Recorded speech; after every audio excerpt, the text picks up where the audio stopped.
organized by the Department of Higher Education and the Government of Kerala. I request Srimati Ishita Roy IAS, Principal Secretary, Higher Education Department, to deliver the welcome address.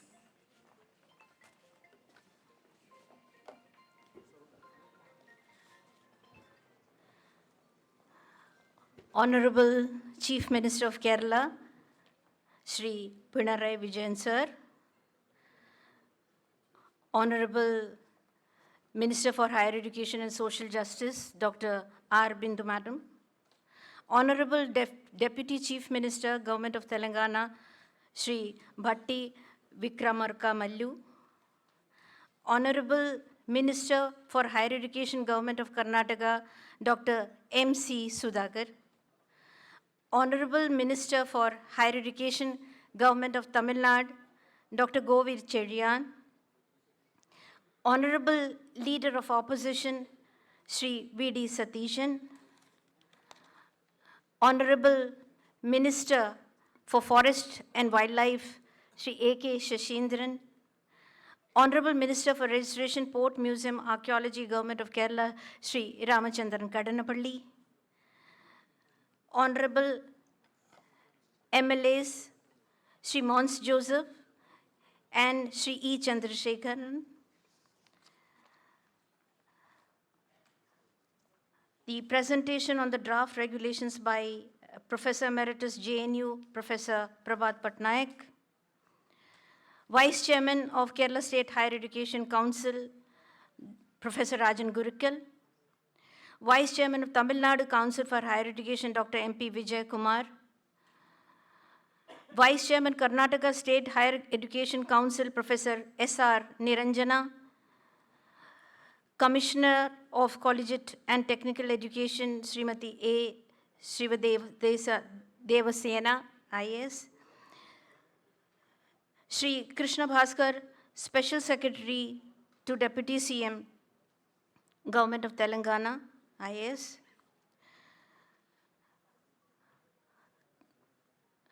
Dr. R. Bindu, Madam, who will be giving the concluding remarks later on, Dr. Rajan Varghese, Member Secretary, Kerala State Higher Education Council, Shri Sudhir K. IAS, Director of Collegiate Education, distinguished dignitaries who have graced this occasion by their esteemed presence, teachers, academicians, staff, students. On behalf of Government of Kerala, the Department of Higher Education, let me extend all of you a very, very hearty welcome. Today, we have all gathered here to discuss and deliberate on the draft UGC Regulations 2025. This national convention that is being held here is definitely being enriched by the presence of luminaries and distinguished leaders, academicians, and professionals. Let me now go to my duty, which has been assigned to me, by welcoming all who are present here. At the outset, let me, on behalf of the Department of Higher Education, extend a very, very warm welcome to our Honorable Chief Minister of Kerala, Shri Pinarayi Vijayan Sir, who's here to deliver the inaugural address.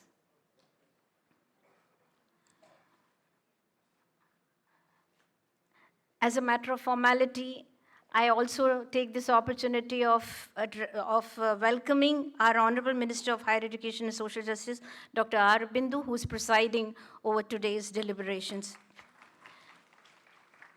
Let me extend a very warm welcome to the Honorable Deputy Chief Minister, Government of Telangana, Shri Bhatti Vikramarka Malluji.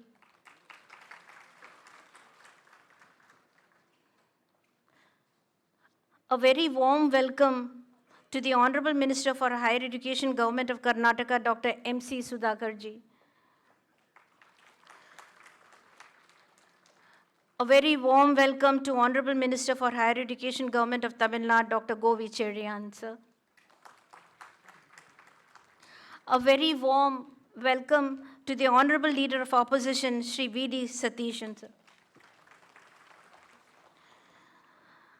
A very warm welcome to the Honorable Minister for Forest and Wildlife, Shri A.K. Shashindran, sir.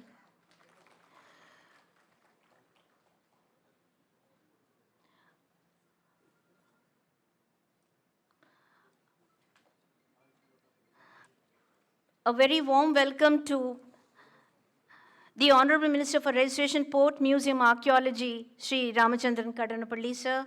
A very warm welcome to Professor Prabhat Patnaik, Professor Emeritus, JNU.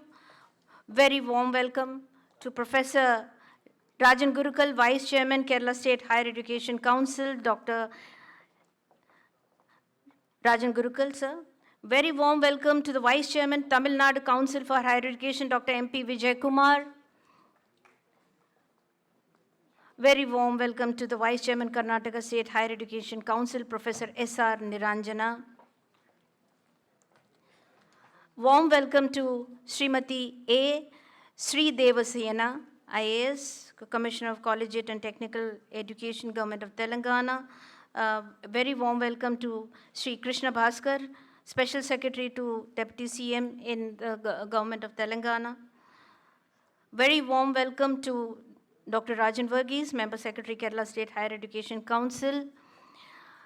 Equally, a very, very warm welcome to the two very honorable MLAs who are on the dais and who have accepted our invitation to be here.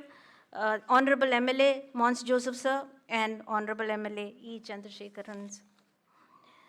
A very warm welcome also to the Director of Collegiate Education, Sri Sudhir IAS.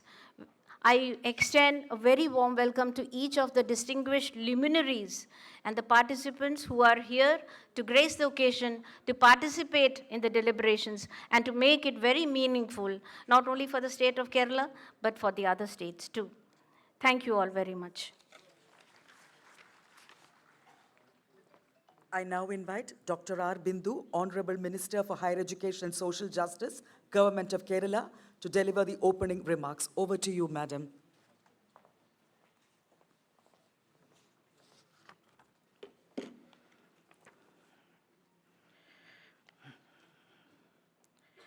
Honorable Chief Minister of Kerala, Shri Pinarayi Vijayan,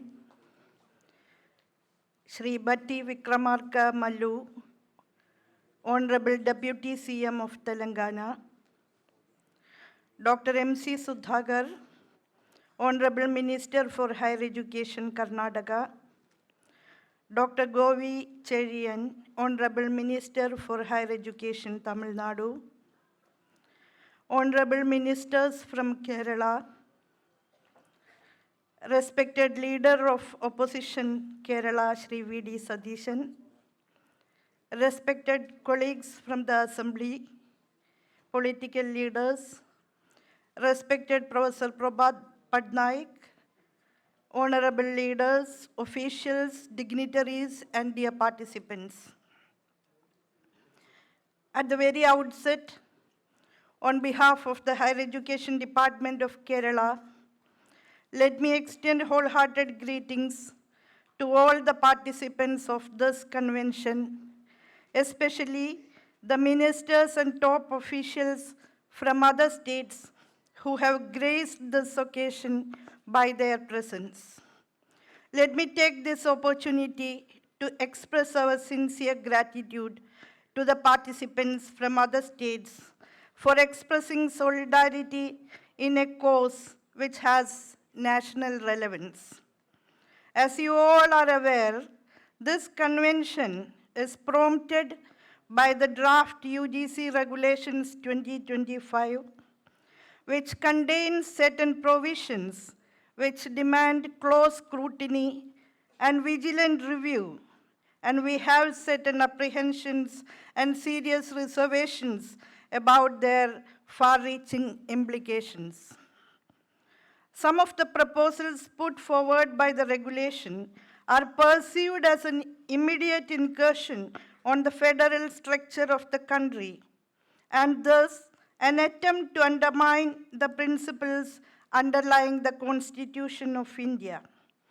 Some of the proposals we apprehend may create far-reaching consequences in the higher education sector by diluting academic quality and may adversely affect the capacity of the higher education institutions in delivering their responsibilities as expected from them. This convention is an expression of our response towards the potential dangers implicit in the draft regulations and a consolidation of our stand about the blatant disregard for constitutional values and federal principles from the part of the UGC and through that agency, the union government as well. This convention is part of an attempt to safeguard freedom and autonomy of the states in matters related to higher education. Let me take this opportunity to congratulate the Higher Education Minister of Karnataka, Dr. M.C. Sudhakar, for taking initiative to convene a conclave associated with the UGC draft regulations on February 5th at Bangalore, in which ministers and higher officials from different states participated. A joint platform was evolved out of the conclave, and we unanimously passed a resolution regarding our apprehensions about the draft UGC regulations. This convention, organized by the Higher Education Department of Kerala, is a continuation of that joint platform of like-minded governments who share similar positions with regard to the draft UGC regulation. Kerala Assembly has unanimously passed a resolution on the potential threats posed by the UGC draft regulations on January 21st. While considering that resolution presented by the Honorable CM of Kerala, leaders of all political parties expressed their grave concern over the possibilities of weakening of federal principles and academic quality through the implementation of these regulations. The government of Kerala appointed a 5-member committee with Professor Prabhat Patnaik as chairperson to examine in detail the draft regulations, and they came up with a comprehensive report that highlights its major defects. The most important insight of the committee is that the draft regulation seriously subverts the principles of the Indian Constitution.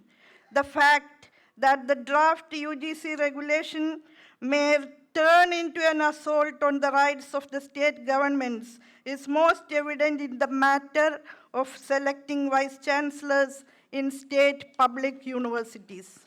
The guidelines regarding the appointment of the vice chancellors do not provide any scope for representation of the state government in the selection committee. According to the earlier practice, there were provisions to have the state's representation in the search cum selection committee. Even the UGC regulations of 2018 did not rob the right of the state government in this regard. According to the present draft, the state governments who take the responsibility of funding the universities and supervising their activities are denied their democratic rights which were hitherto enjoyed by them. This move is not only an onslaught on the democratic rights of the state governments, but also an infringement on the constitutional provisions. As per the Constitution's 7th schedule, the power to establish and supervise the state universities rests with the state governments, and the UGC's role should be limited to setting standards for higher education, and that too in consultation with the universities. The draft regulations 2025 not only sideline the role of state governments, which contribute 80% of funding for state universities, but also undermine the democratic functioning of the universities. Apart from this, the UGC draft regulations contain more objectionable provisions regarding the appointment of vice chancellors relating to the minimum academic qualifications prescribed for being appointed as vice chancellors. According to the present draft regulations, persons without much academic expertise can be appointed as vice chancellors.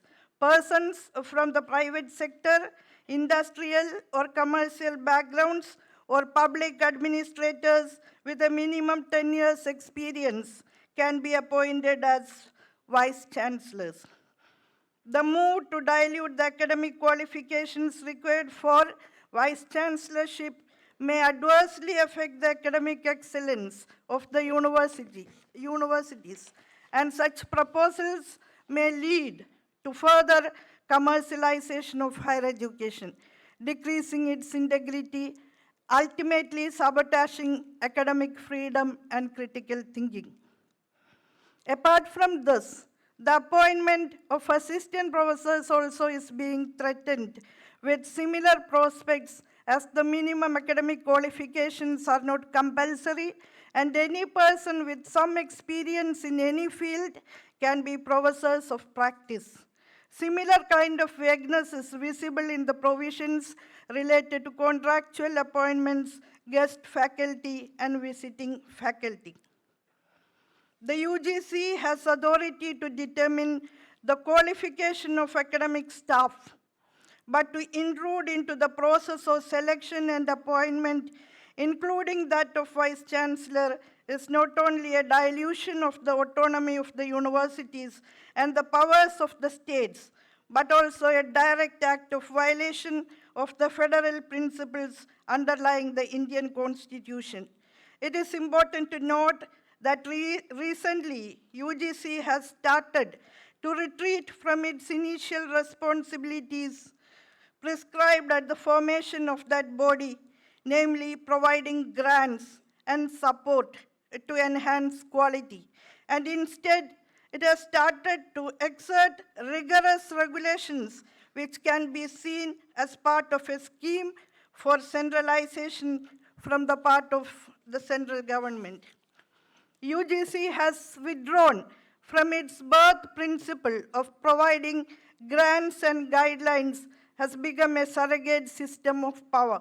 Its craving is indicated by the inclusion of a punitory clause at the end of the draft regulations, which promises debarring from offering degree programs, debarring from participating in UGC schemes, and debarring from offering ODL programs as consequences for non-compliance.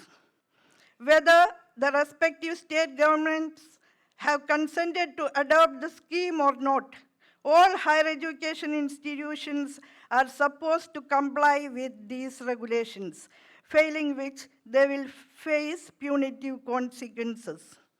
It is evident from the propositions of the draft UGC regulations that UGC is being used as a mere instrument in facilitating ideological infiltration and ensuring a congenial environment for spreading the ideas upheld by the central government, thereby paving the way for political dominance.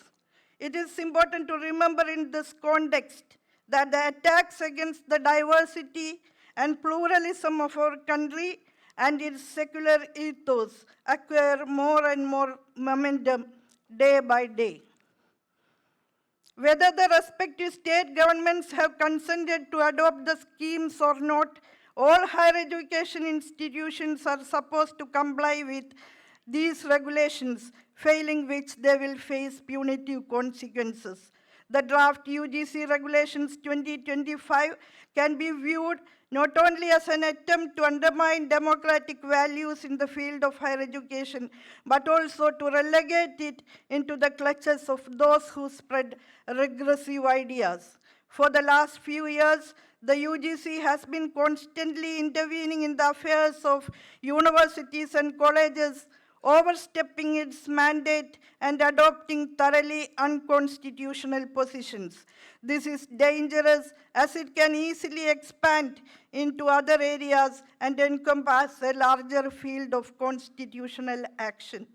Kerala government and its people consider it as our responsibility to safeguard the federal rights of the state and the quality of the state's higher education institutions. The representatives of other states, honorable ministers from Karnataka, Tamil Nadu and Telangana, and other officials from the other states are here with us to join their hands in this attempt to resist possible dangers posed by the UGC draft regulations. This is not a mere attempt to save higher education from degeneration, but a part of a larger struggle against forces that attempt to undermine the rights of the states and their people and the variety and diversity of our nation. Let us unitedly urge upon the UGC and the union government to withdraw the draft UGC Regulation 2025 and to continue the earlier ways of cooperation, collaboration, and mutual respect. Once again, extending my sincere gratitude to all of you for ensuring your participation and support in this mission, let me conclude and invite Honorable CM of Kerala, Shri Pinarayi Vijayan, to inaugurate the convention. Thank you.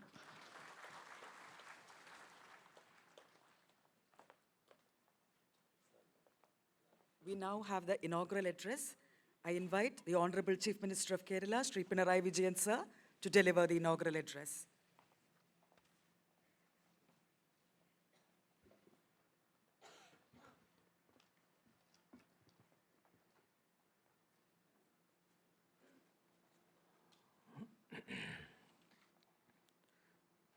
Distinguished guests, sisters and brothers, we are gathered here to discuss the draft UGC regulations 2025.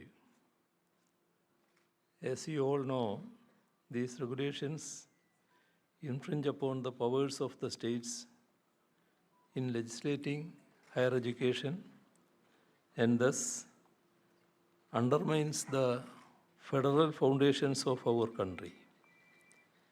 It is in this context that this national convention assumes significance. I am glad that we have representatives from various states here with us to join hands in this effort of protecting the basic tenets of our Constitution. Let me place on record our appreciation to the ministers from Tamil Nadu, Karnataka, Telangana, and the officials from Jharkhand and Telangana who are present with us here today, representing their respective state governments. At the outset, let me extend a warm welcome to each one of you and underline the fact that the onus lies on us in attempting to redefine the role and function of the UGC vis-a-vis its regulatory power and reaffirming the role of states that establish and maintain state universities. State universities operate according to laws passed by the respective state legislatures. Under item 32 of the 7th schedule of the Indian Constitution, the establishment and supervision of universities are under the jurisdiction of the states. The union government's authority is limited to coordinating and setting standards for higher education, research institutions, under item 66 of the Union list. It is on the basis of this that the UGC issues regulations under the UGC Act. However, in his speech responding to the debate in the Constituent Assembly on August 31st, 1949, Dr. B.R. Ambedkar had clearly defined the scope and limits of item 66 in the Union list. He said that if the pass marks or criteria for degree examinations conducted by various universities in India were to differ significantly, it would cause considerable difficulty. He further stated that the inclusion of such an item in the Union list was only to avoid such uncoordinated systems and to ensure uniform standards and methods across states. We need to be mindful of these words when engaging in the framing of laws and rules pertaining to higher education. Despite the words of the chairman of the drafting committee of the Indian Constitution, according to the 42nd Amendment to the Constitution that came into effect on the 3rd of January 1977, education, including higher education, was moved from the state list to the concurrent list as item 25. And now the fact that it is in the concurrent list being used to not merely diminish the role of state governments in administering higher education, but to effectively sideline them as a whole, posing great challenges to our diverse systems of education prevailing in the states.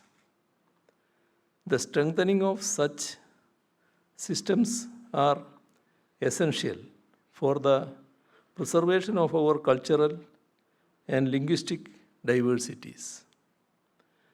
As soon as the draft UGC regulations 2025 became public, the anti-federal and anti-democratic content, which would have ruinous effects on the entire country's higher education sector, was evident.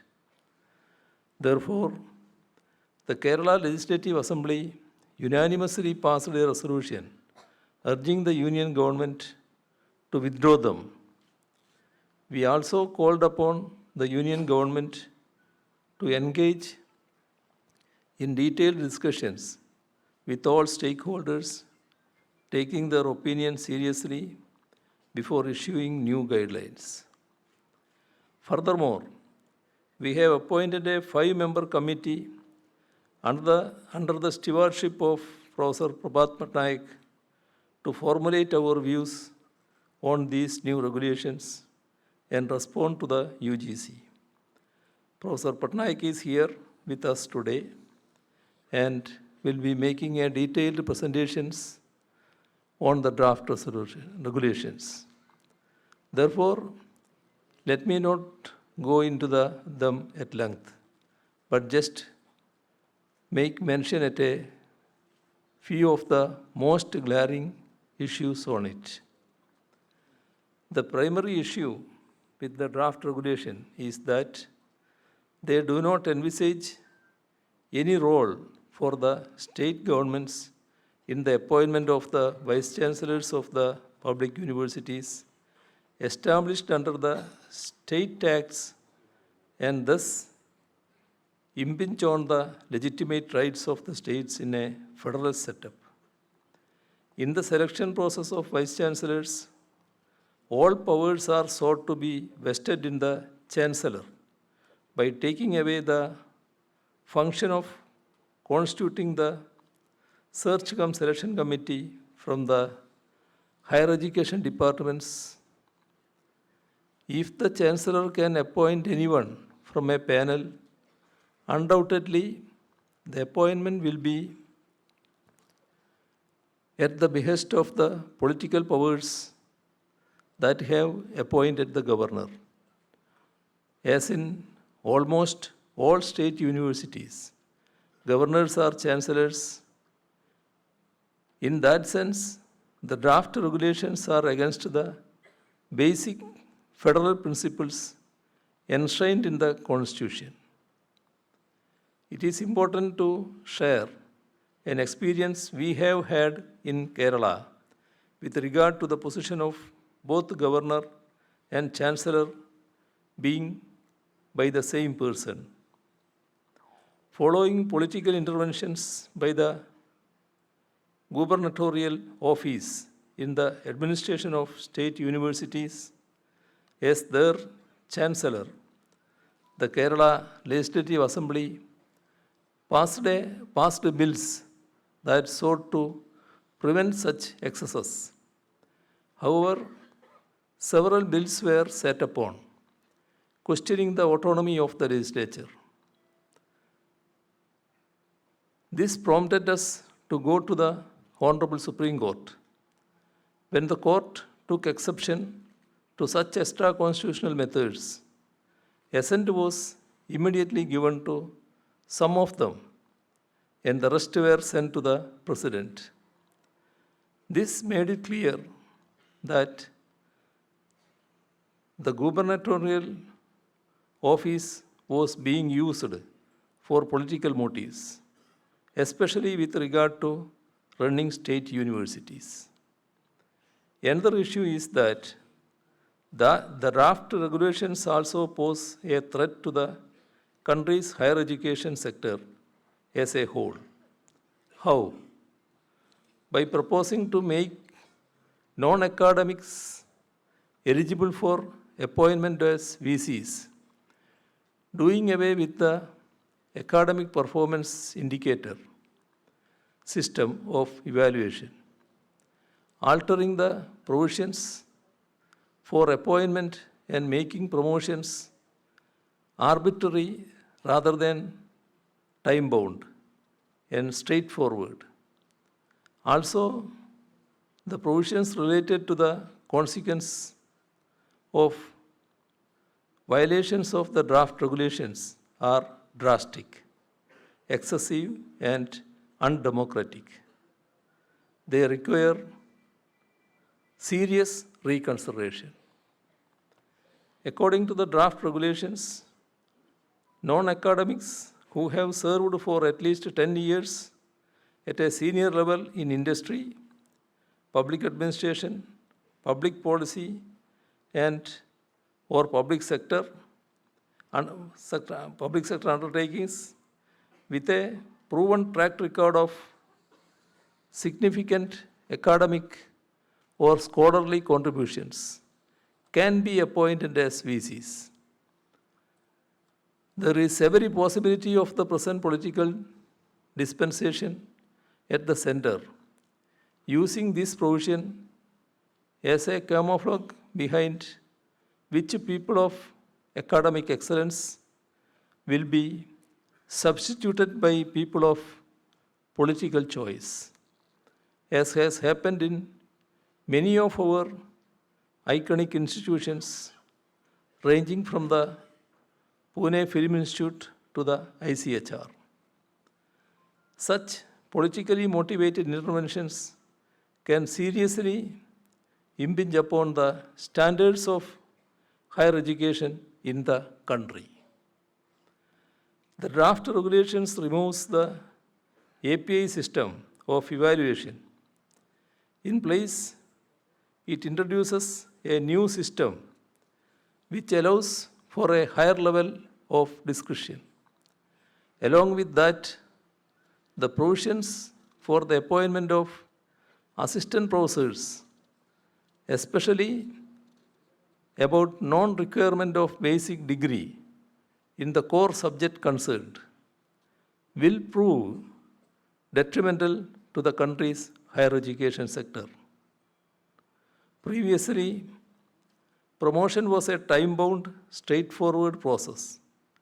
But under the draft regulations, teachers must meet new arbitrary criteria for promotion, including external fundraising and community service, which were not previously mandatory. The removal of the requirement for publications in care-listed journals for promotions actually introduces more arbitrariness. It needs to be noted that the introduction of the draft UGC regulations is not an isolated incident in terms of the union infringing upon the state's rights. Over the years, we have seen the union government repeatedly enacting laws that encroach upon the state's powers and duties in several sectors, even on law and order, which is absolutely in the state's reach in the Constitution. Laws have been made by the Union in agriculture, education, power, cooperation, and so on, crippling the state's rights. Even a ministry for cooperation has been formed at the center. Multinational agreements are being entered into on issues that affect the states without seeking the state's opinion, let alone getting their consent. The body blow to India's federal structure is coming from the union eating into the state's financial resources. It is now evident that the same people who preach cooperative federalism have tried to undercut the resources to be allocated to the states by the Finance Commission. On top of that, we are seeing the union's allocation for their own schemes coming down year after year, while the states are being forced to chip in more and more. According to RBI reports, the states are having to cover a substantial 65% of the country's total expenses, with the union's contribution being only 35%. But when it comes to revenue sharing, it goes in the reverse direction. And the revenue through which the union is meddling into states' affairs is through the governors appointed by them. Constitutionally, governors are to exercise their duties on the advice of the state cabinets. However, we have seen governors in opposition ruled states acting at the behest of the powers that appointed them, that is, the union government. We are all familiar with the case that was filed by the Delhi state government in the Honorable Supreme Court and the verdict of the Constitution bench. However, within days of that landmark judgment, in which the Honorable Chief Justice opined that, quote, a constitutionally entrenched and democratically elected government needs to have control over its administration, unquote. The union government introduced an ordinance and subsequently replaced it with a bill in the parliament. It proves to us that the union government will go forward with their authoritarian tendencies to any extent to usurp the rights of the states. We have seen gubernatorial excesses in Punjab, West Bengal, Odisha, Telangana, Tamil Nadu, and so on. In many states, including ours, we have seen governors trying to overreach their constitutional mandate by meddling with the autonomy of the legislature. I have already referred to how assent to bills passed by Legislative Assembly have been indefinitely delayed. In this context, as it is to be noted that the Supreme Court did warn the governors that they were playing with fire. Yet, governors continued to play their political games at the behest of their masters. Multiple state governments have had to approach the judiciary against such undemocratic high-handedness. I had mentioned about our experiences with the offices of the governor and chancellor being held by the same person. In all opposition-ruled states, there have been instances to chancellors acting at the behest of their political masters in matters related to universities. Interests and statutes of the states have been sidelined in this regard. Rather than consulting the state governments, even on matters related to state-funded universities, governors have made political interference as chancellors.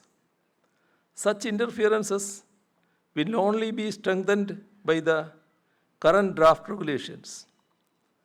There is also a large constitutional question at play with regard to the draft regulations. Can delegated legislation, that is, rules, regulations, notifications, etc., framed by the union government and its agencies under a union law, overrule the provisions of a plenary state law? It underlines a critical constitutional issue regarding the scope of delegated legislation and their potential for eroding the separation of powers and federalism, both of which are considered as basic features of the Indian Constitution. This question of law has its bearing on center-state relations as a whole, issues pertaining to which I had briefly mentioned earlier. State governments fund nearly 80% of the expenses for running universities and other higher education institutions. State governments play a crucial role in maintaining and enhancing the quality of universities. Last year, the government of Kerala spent rupees 1,824 crore for our universities under higher education department alone. There are other universities and institutions too. Altogether, we have spent more than rupees 3,000 crore rupees for higher education through various avenues. In the budget for the next financial year, we have committed to spend more than rupees 5,200 crore on higher education. At the approach of the union government and UGC, it is to exclude state governments from their administration, which is amply clear in the draft regulations. It cannot be the case that states will not have any real control over the universities established by laws enacted by state assemblies and run using states' financial and ministerial resources. The fact that according to the draft regulations, significant appointments like that of vice chancellors can be made without any consultation with the state governments must be corrected. The approach of appointing vice chancellors from outside academia, even from the private sector, needs to be seen as an attempt to commercialize higher education. It is highly objectionable. In that larger canvas, the regulations can only be viewed as part of an effort to undermine democratic values in higher education and to place this sector under the control of those promoting religious and communal ideologies. This cannot be allowed. to pass. At a time when nations across the world are spending more and more on information and innovation so as to generate new knowledge, the Union government is spending money on establishing myths as facts and beliefs as science. We even have those at the helm of research institutions peddling falsehoods and superstitions as facts and as scientific truths. Yet the draft regulations do not seem to worry about these dangerous trends that are creeping into our higher education sector, which will undoubtedly send us backwards. Let us not go backwards. Let us move forward.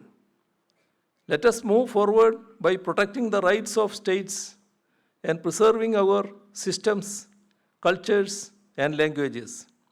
I hope that this national conclave will be a stepping stone in that regard and in making our country's higher education sector progressive and inclusive. With these words, I declare this National Convention on Draft UGC Regulation 2025 inaugurated. Thank you.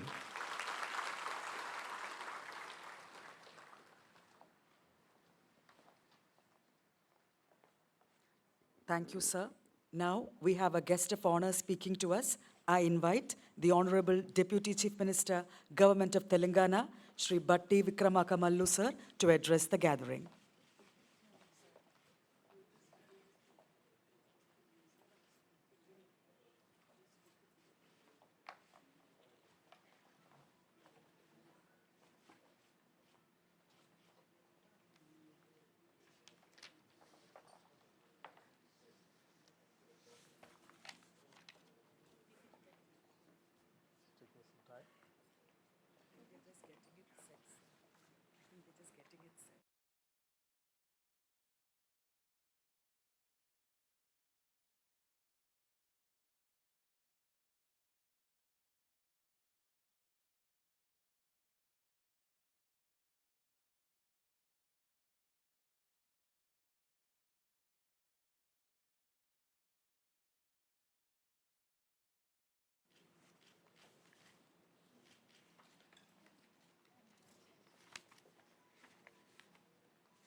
Honorable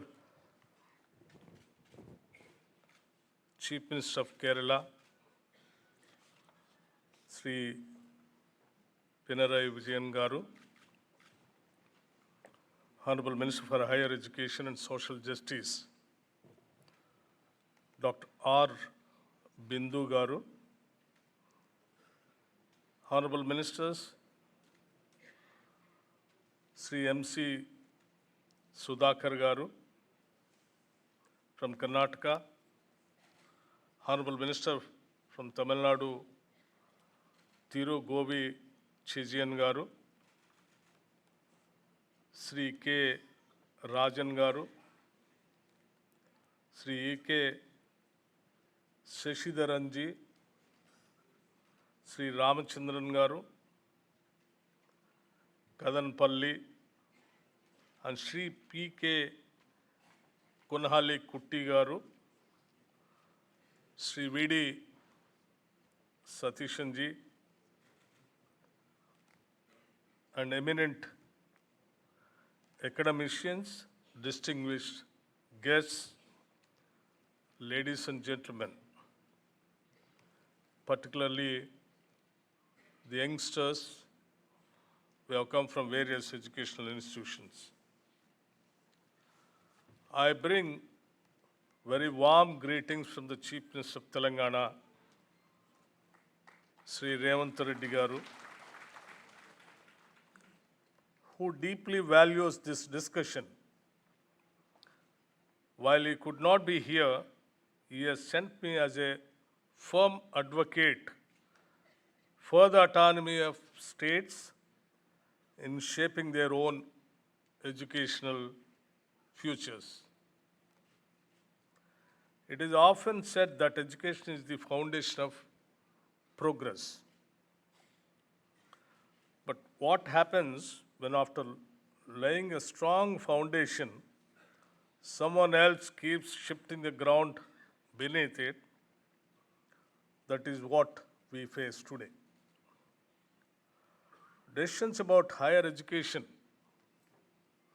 being centralized, leaving states as mere spectators in their own universities.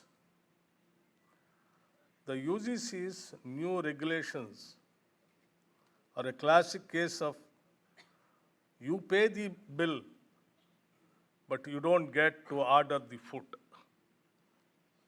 States are expected to fund and administer universities. Yet, our role in crucial decisions, from Vice Chancellor appointments to admissions, is being erased.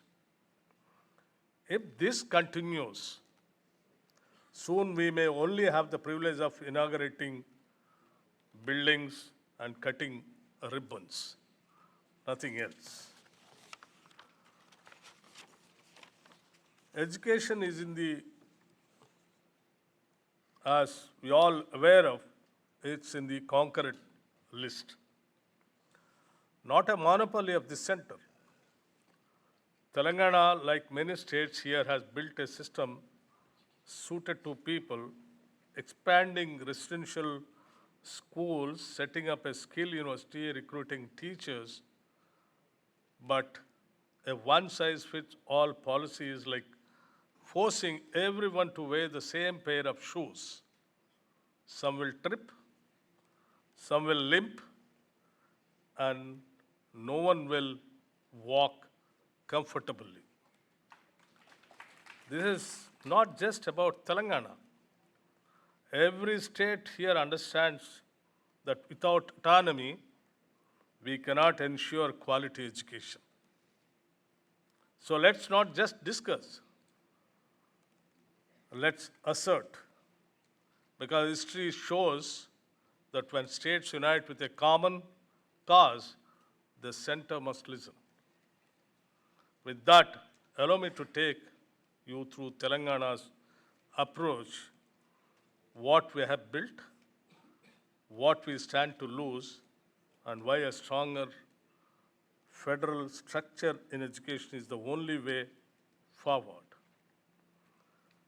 I request the organizers to permit me to give a small presentation so that we all can understand what exactly is taking place in this trying to take place through UGC,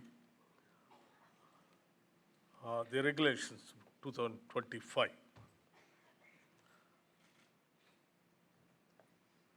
Education role and development, what Dr. Baba Sahib Ambedkar said, be educated, be agitated, be organized, be confident, never give up. These are the 5 principles of our life.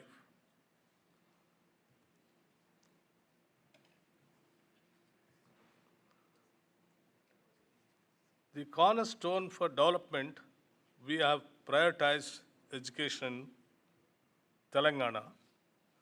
Access, quality, inclusivity, by building Young India integrated residential schools all over the state with world-class facilities and international standards. Under the leadership of our Chief Minister C.A. Reddy Garu, Telangana has initiated progressive education policies, establishing Young India Schools, University, recruitment of teachers in schools, colleges, universities on priority basis, skill development activities and technical courses, digital Telangana education, strengthening higher education infrastructure development. Some results, if you see, it has witnessed a significant rise in enrollment rates across primary, secondary, and higher education levels. The state literacy rate has shown a steady upward trend with marked progress in rural and tribal areas. Concerted efforts to promote girls' education have led to improved gender parity in schools and colleges. Students from welfare residential schools have consistently excelled in good board exams and competitive entrance tests, highlighting the effectiveness of these institutions. GER has increased to 40% due to consistent efforts of Telangana government in the field of education, surpassing the national average of 28.4%. Telangana has witnessed a significant role in enrollment rates across primary, secondary, and higher education levels.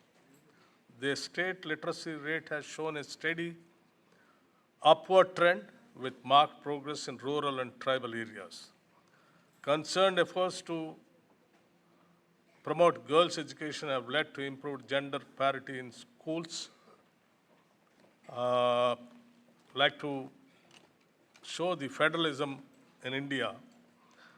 The term union in Article 1 of the Constitution of India signifies that India, that is Bharat, shall be a union of states. Dr. Ambedkar has said that our constitution would be both unitary as well as federal according to the requirements of time and circumstances. He has also said the hallmark of federalism is the allocation of these powers between the center and the constituent units of the Constitution. Our Constitution embodies this principle unmistakably. And cooperative federalism, more efforts on working together, horizontal devolution. The Poonchi Commission on Center-State Relations has recommended the Union should legislate on only those subjects in concurrent list which are absolutely necessary to achieve uniformity of policy in national interest. The center should respect the autonomy of states in areas like education and health. The principle of subsidiary from the Catholic Church, landmark judgments, also I would like to mention here, the state of Rajasthan versus Union of India. India is a federal state. Keshwananda Bharati versus state of Kerala. Federalism is a basic feature of the Constitution. So the autonomy of states are time and again reminded everywhere and every time. Federalism in India should allow for the accommodation of diversity by giving autonomy to states to govern their own affairs, preserve their culture and ethos, address their unique needs and concerns. And here the cause for concern, encroachment of Government of India, like, by bringing out a draft UGC minimum qualification for appointment and promotions of the teachers and academic staff in universities and colleges, and measures for the maintenance of standards in higher education regulation 2025. These regulations, like, what all that our education minister and our chief minister has mentioned, Kerala, Honorable Chief Minister has mentioned till now, these are the issues which are all very, very, very concerned. Like UGC public notices regarding grading of higher education institutions based on implementation of national education policy. These are the areas where, we are all seriously worried. Altered constitution of search committees for appointment of vice chancellor, obliterating state role, like eligibility criteria for appointment of vice chancellor, adoption of common university entrance test for UG and PG admissions. This is also very concerned subject. Grading based on minimum enrollment of 3,000 students in the current academic session in each, college, which is highly impossible if you go to any rural areas. Grading based on enrollment of international students. See, by keeping these conditions for UGC giving the grading to the colleges and universities, which are highly implementable in the states. Penal provisions for non-implementation of the new draft guidelines. If you don't implement, they want to, punish the universities. So these are the areas where we are all very concerned about the states' rights, like appointment of vice chancellor. Universities are primarily funded by state resources. Education is a subject in current list of the Constitution. Earlier in the 2018 regulations, members were nominee of UGC, nominee by EC of the university, one state government representative. These are the actual earlier conditions. But now, if you see the UGC draft regulations, they have totally changed and they have taken into the hands of the center. The new regulations have removed the old state representative, nominee of the chancellor, nominee of chairman executive council of the universities, nominee of executive council of the universities, totally removing the state's role in VC's selection. When there is no role for the entire state, when you are, appointing vice chancellor by giving all the powers to the chancellor and executive council, and these things are totally making the states as totally handicapped, where you don't have any role. This is where we are all concerned. And earlier, the vice chancellor's term, what our previous speakers mentioned very clearly about the term of the vice chancellor is to be 3 years. Now, with a 10 years of experience as professor, which is very valid and respectable condition. But now the guidelines, if you see, the term of vice chancellor has been enhanced to 5 years. Eligibility criteria has been expanded to 10 years.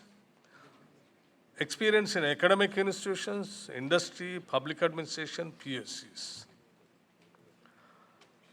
That means to whomever you want, you can appoint, even without having any, professorship, academic seniority also. To whomever I like from any industry, to whomever I like from any organization, I can get him on the name of these institutions, industry, public administration, and appoint him as the vice chancellor of the university. And the whole university runs as per the whims and fancies of that vice chancellor. So that's where we are totally losing the values of the respective states and culture also. So, undermining this kind of an appointment is totally, we feel from Telangana, it is totally undermining the federal principles of the Constitution, divesting the states of its autonomy, subverting the role of the state in a subject on the concurrent list of the Constitution. And see, the common entrance test is a minimum requirement for most public and private job opportunities. See, most of the jobs in this country, it requires minimum of undergraduation course. So now the current condition, the rules what UGC is trying to impose is conduct a entrance test. See, for undergraduation also. So whereas state like Telangana, we are already having a kind of a system like DOST, which is Degree Online Services Telangana. In Telangana, state ensures merit-based and social justice compliant admissions. In the sense, whoever completes their intermediate education, basing on their merit marks, their priority is approach and accessibility is given to all the degree colleges. So it is totally on the merit only. But whereas here it is asking again to go for a common entrance test. You can't expect the rural background students to go for a coaching for a common degree course to get into any undergraduate course. This is, putting a lot of pressure on the students by spending a lot of money. Unaffordable families will have a serious trouble. This is not at all, advisable. This is what Telangana is feeling. Grading based on minimum enrollment, there are about 4.21 lakh vacant seats in engineering college alone, representing 33% of sanctioned seats in the country. So as it is, colleges like technical education, like engineering college, where all the government of India has sanctioned the seats, in those seats itself, nearly about 4.21 lakh vacant seats are lying. So when the seats are lying vacant in engineering colleges, what is the need for you to put pressure on common entrance test for undergraduate courses where the seats are so many available? The average number of students per higher education institute in India, as per data from Brookings report, is around 690 students only, as compared to China. That's a different case, but it's not other countries and the India. So when you have an average students of higher education institute 690, suddenly if you insist to have minimum of 3,000 students, is meaningless. Your average is 690 and you want to impose to have a minimum of 3,000 students in an institution, which is humanly impossible. For example, if you go to rural areas, the underprivileged students will be there. In those areas also, you will be forced to open a degree college. It is possible, if at all, if you want to have only an institution which is compulsory to have 3,000 students, it is possible, might be, highly urbanized cities like, Delhi, Bombay, something like that. But how about other areas where you don't have a good number of students, like 3,000 students in one institution? You don't want to give the grading. In the process, you lose the, proper value for the college itself. So the students who are studying in rural areas will lose their grading for their institution, which is also highly objectionable. This is what we feel. Majority of higher education institutions be deprived of good ranking and funding. Institutions serving backward areas, underprivileged sections of society will be deprived of ranking and hence funding also. this source, the UGC doesn't want to fund the underprivileged areas and backward areas and rural areas, which is not correct. India lives in the villages and rural areas. This one has to understand. This provision also favors large corporate and private institutions only. So this condition, we feel strongly only to suit to the corporate colleges and highly private institutions only.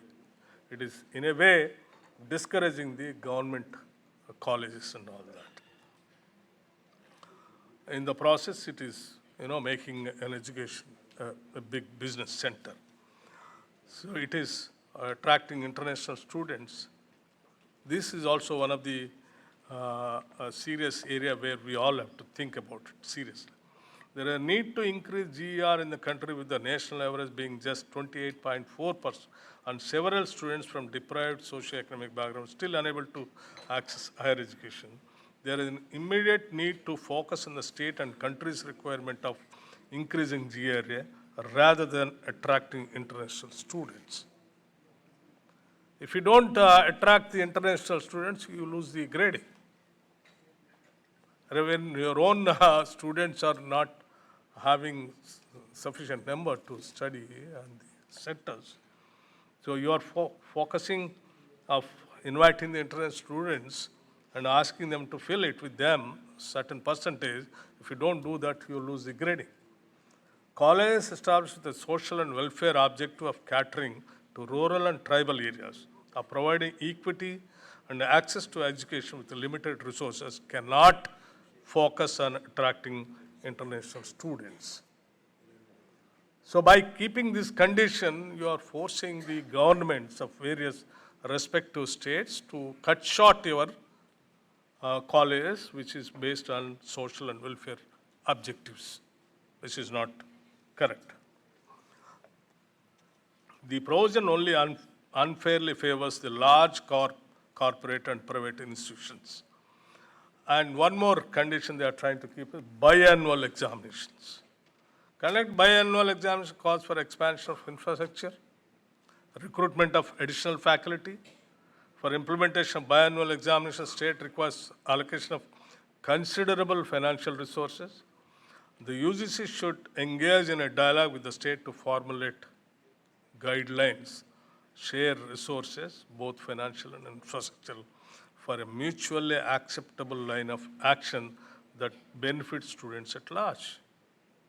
While putting these conditions, the UGC, like biannual exams, what is the need now? The final exams are fine. And again, you are asking to conduct the biannual exams, and you are putting the pressure on the state governments to spend a lot of money, while conducting the exams and all that. So while keeping these conditions, we strongly ask the UGC to have a proper dialogue with these states while keeping these conditions. Penal provisions. If any HCI violates the provisions of these regulations, debarred from participating in UGC schemes. What are the conditions that they have mentioned? If you don't follow them, they debarred participating in UGC schemes, debarred from offering degree programs, debarred from offering ODL and online mode programs, removed from the list of higher educations maintained under Section 2F and 12B of UGC Act 1956. HCI shall be subject to one or more of the above actions. UGC may take additional punitive actions as per the decision of the Commission on a case-to-case basis. So if these things happens, what is the position of the state government universities? When everything gets into their hands and they're keeping those conditions which we are unable to implement, and finally they want to punish all these state government universities by way of helping the private and corporate colleges and privatization of education. This is what is behind that. What is the way forward? Cooperative federalism, guiding principles of the constituency, we all have to think about it seriously to go forward. Consultation of states in education matters compulsory and legitimate being a part of the concrete list. Minimum financial support cannot be the basis of usurping state autonomy. States have more stakes in higher education institutions and need liberty and freedom in their governance. 2023 guidelines that have removed state role in establishment deemed universities off-campus centers. So we, the states of India, need to come together by keeping all these things in our discussion. Need to come together to operationalize the true spirit of federalism. Yeah. I propose and welcome on behalf of the state of Telangana, and before proposing and welcoming, I really appreciate for the initiation taken by the Karnataka government for conducting the first meeting and then carrying the torch to Kerala. And I once again appreciate the Kerala government under the leadership of General Vijayanji of conducting this kind of conclave for fighting for the spirit of federalism. So, ladies and gentlemen, we began this conversation with the question, who should shape the future of higher education? Those who govern it, those who fund it, or those who are far removed from its realities? After all our discussions, I believe the answer is clearer than ever. States are not just administrative units. They are the life, blood of the nation's progress. Each of us here knows the pulse of our students, the aspirations of our youth, and the unique challenges we must overcome. Education cannot be run through a remote control from Delhi. It must be nurtured where it is needed, with policies shaped by those closest to the ground. If the culture truly believes in cooperative federalism, if the center truly believes in cooperative federalism, then cooperation must mean consultation, not coercion. We are not asking for favors. We are asserting our rightful role. And history has shown us that when state stands firm, when we speak in one voice, the echoes reach far and wide. I leave you with this thought: education is meant to open minds, not close doors. And today, we must ensure that the doors of autonomy and self-governance remain open, not just for us, but for generations to come.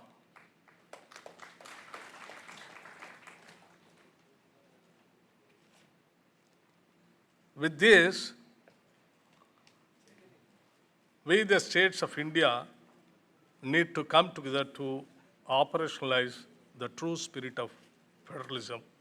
I propose the next meeting, we should not stop here. And in fact, while coming here, my Chief Minister made it very clearly and told me to request the participants who are all here to make a request from his side on behalf of the state of Telangana.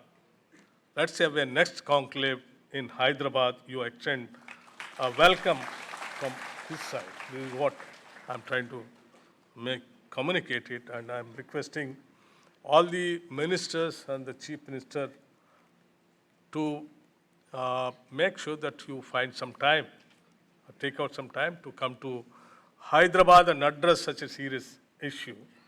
And also we are trying to involve not only the ministers and the chief ministers. Once the deliberations are over, so what next? I think that we have to take it to the government of India and making and bringing by representation, by placing all our demands in front of them to change as per the requirements of the states, for which we thought that let's involve even member of parliaments also. So in the next meeting, we wanted to make it very clear, along with the ministers concerned, we would like to extend all our invitation to the respective member of parliaments also to the conclave, so that as and when they are there in the parliament, they can raise or represent our voice there in the parliament and represent the government. So in our next meeting in Telangana, along with all the ministers and chief ministers, the MPs also will be participating. So I propose and welcome the state of Telangana to host the next meeting in Hyderabad to formulate the action plan on behalf of these states. And by concluding, I would like to tell you one word, simple word, to make every democratic lovers to understand the hallmark of Indian democracy is diversity. The hallmark of Indian democracy, the unity, is in diversity. This fundamental feature cannot be undermined. We don't choose the right path, we have a stark choice. So with this, I thank all the participants and the Chief Minister of Kerala and the Education Minister for giving me this opportunity for making our views in front of you. I thank all the academicians, intellectuals, youngsters, professors, and all of you. Thank you once again.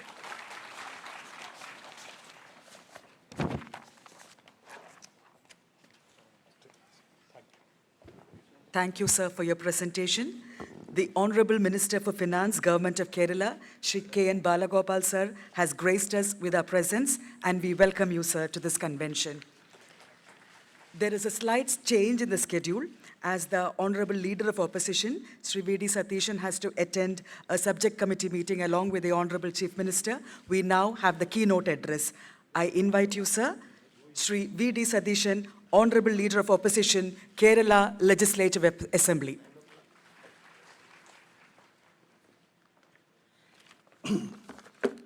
Honorable Chief Minister, Honorable Ministers, and distinguished guests on and off the dais, and my dear friends, I won't take much time. First of all, I am congratulating the state government for making such a platform in the national level, expressing our concerns regarding the draft UGC regulations. When it came out first, I wrote a letter to the Honorable Chief Minister demanding a resolution. Our Legislative Assembly adopted a resolution unanimously expressing our concerns over the draft regulation of UGC 2025. Our higher education plays a pivotal role in personal, professional, and societal development. Higher education should be free, decentralized, and democratic to the core. The governments have to support only the universities and the institutions of higher learning. Let the academic community run the institutions. Now we are witnessing a knowledge explosion. While we are sitting here, by spending millions of dollars on various subjects, researches are going on across the world in different universities and institutions. Every minute, new informations, new inventions, new findings, new knowledge are coming up. While a student is studying in engineering college, when he comes out, that knowledge is become outdated. So the challenge before the higher education is to update the knowledge update the knowledge. Everything has changed. The entire world order has been changing. The artificial intelligence, the internet things, blockchain, cloud financing, cloud marketing, and various things are happening. The technological revolution, techno-feudalism happening across the world. So we need to have our concentration on the higher education. The UGC can issue guidelines not to turn the systems upside down. They can issue the guidelines within the framework of the Constitution. Constitution is very ultimate.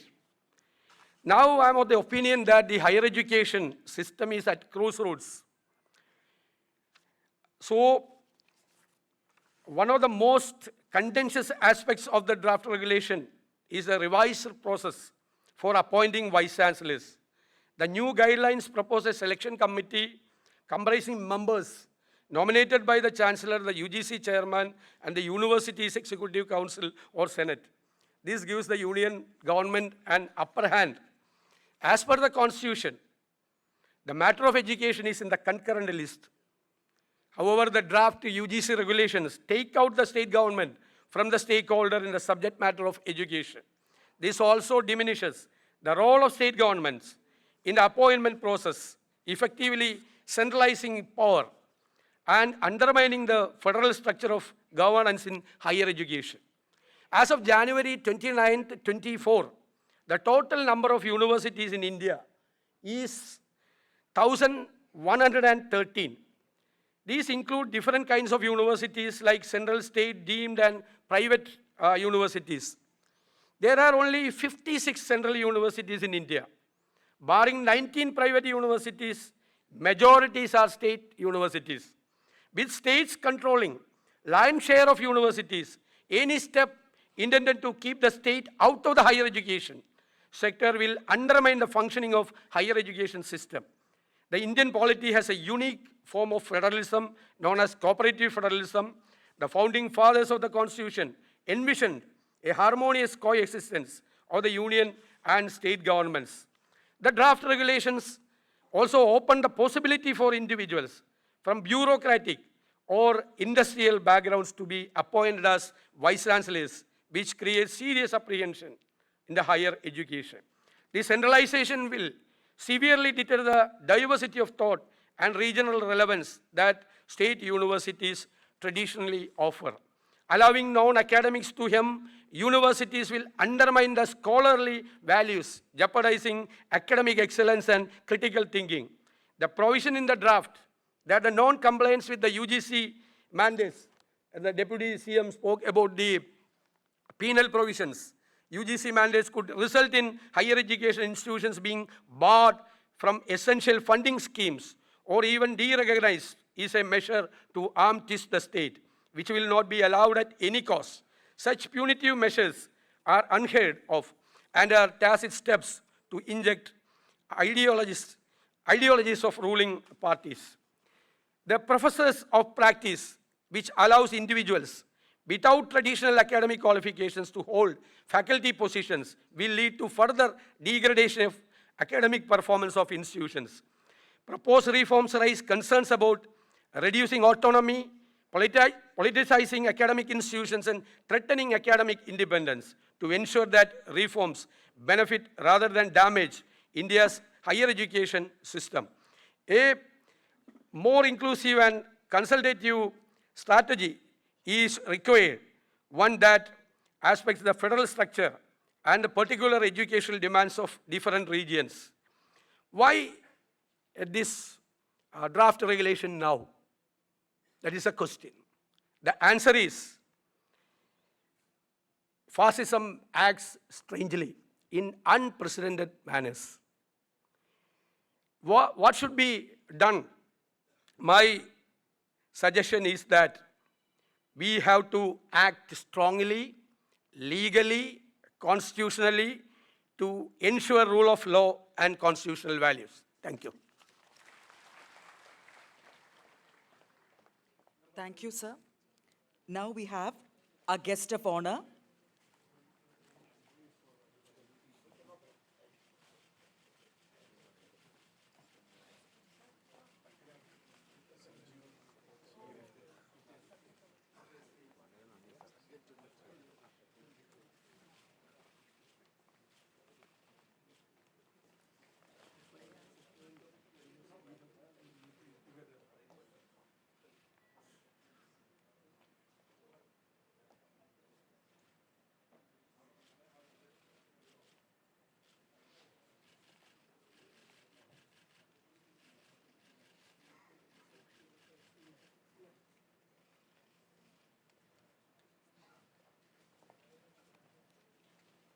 We now have a guest of honor, Dr. M.C. Sudhakar, Honorable Minister for Higher Education, Government of Karnataka.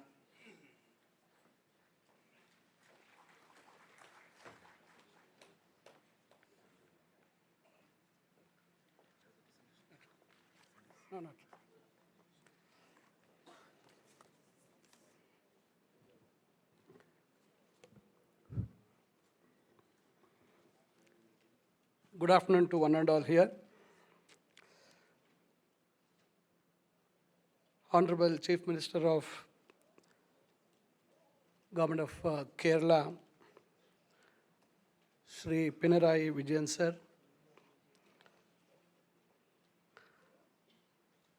Dr. R. Bindu, Honorable Minister for Higher Education and Social Justice, Government of Kerala, Shri Batti Vikramarka Mallu, Honorable Deputy Chief Minister, Government of Telangana, Dr. Govi Chezian, Honorable Minister for Higher Education, Government of Tamil Nadu,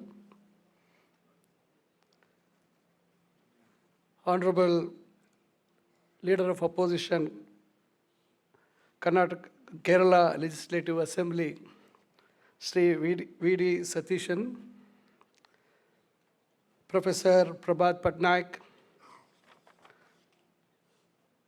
Sri Ramachandran Kadanapalli, Sri P.K. Kunali Kutti, Professor Rajan Gurukal, Dr. M.P. Vijay Kumar, Professor S.R. Niranjana, Srimati Sri Devasena, Dr. Rajan Varghese, Sri Sudhir, Srimati Ishita Roy, all the academic faculty members here, all the experts in the field of education, various representatives from across the state of Kerala representing their universities, students, dear friends, and friends from the media. I think a lot of information has been discussed. The draft regulations of the UGC has really brought all of us together. Karnataka took the initiative to start with a conclave of all the higher education ministers across the country. We had a very good response from various states. Some states expressed their inability to participate because of their political affiliations, but they have gone on record. Their party spokesperson have expressed their concerns with regard to the draft regulations. Kerala and Tamil Nadu governments took an initiative to pass resolutions in their respective assemblies. And also, the Chief Minister of Telangana also has expressed his serious concerns towards the draft regulations. and our own, the Chief Minister of Karnataka, Sri Siddaramaiah sir, also has expressed his deep concerns and he's already written a letter to the Prime Minister of this country. I would like to congratulate the Chief Minister of Tamil Nadu for taking an initiative, and they have already protested in Delhi, where it has already drawn the attention of this nation. So like this, we have, from every meeting, we are taking this entire topic of the draft regulations to the next level.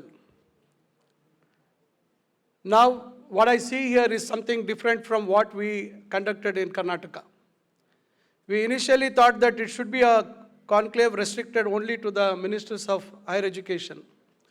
Now, the government of Kerala has taken to the next level, inviting the various stakeholders who are concerned with this.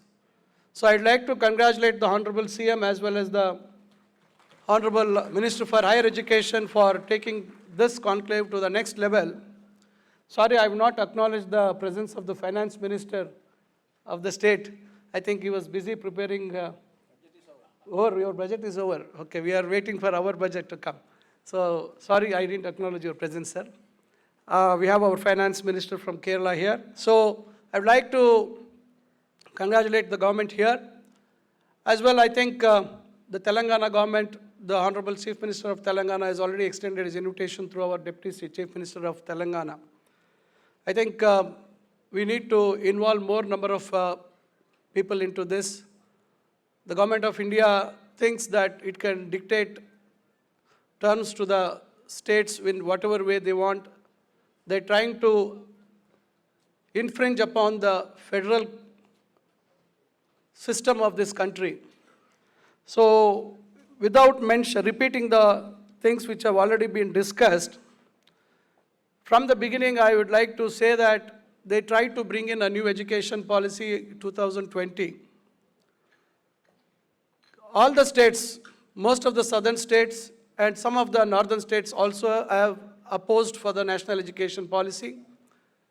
They have come out with their own respective policies, and we have already introduced in Karnataka, and Kerala also has introduced their own state policy. Telangana also has done.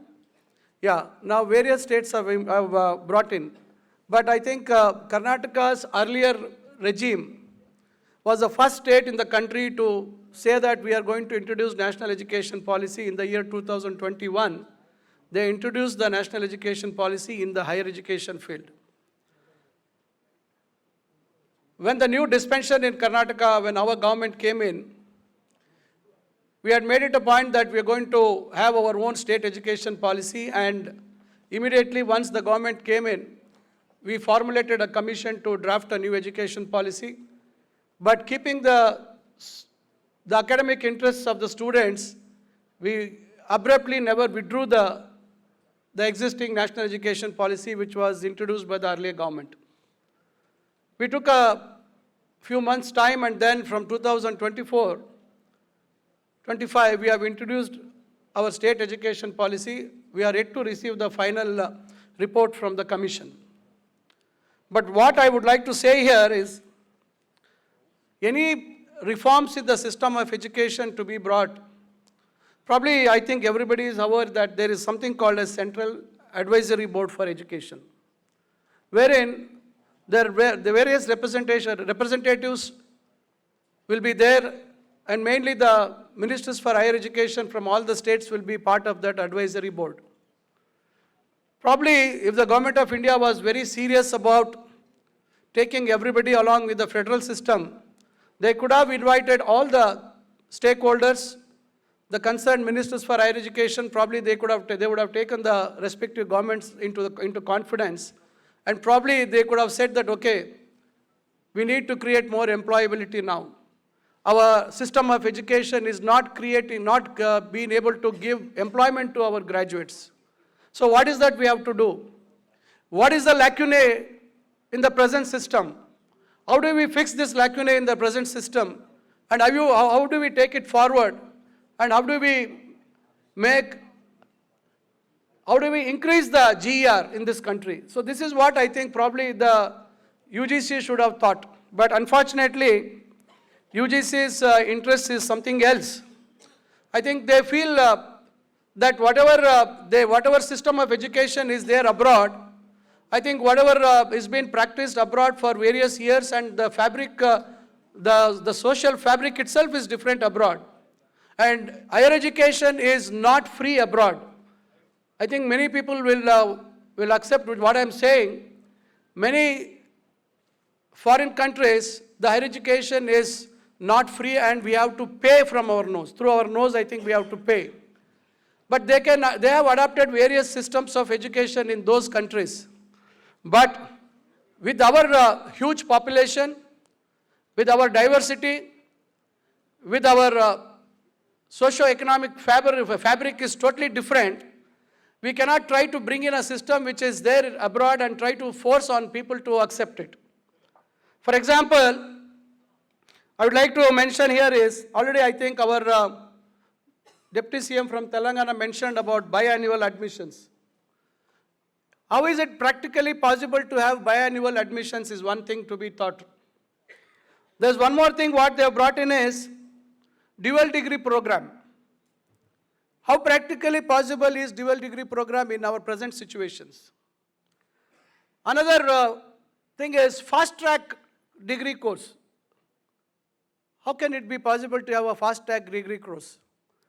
Do we really have the faculty members to cater to the present system of education now at the present universities now? I don't know, I don't have much information about the faculty position in the universities of Kerala, but as far as Karnataka is concerned, there is a huge gap.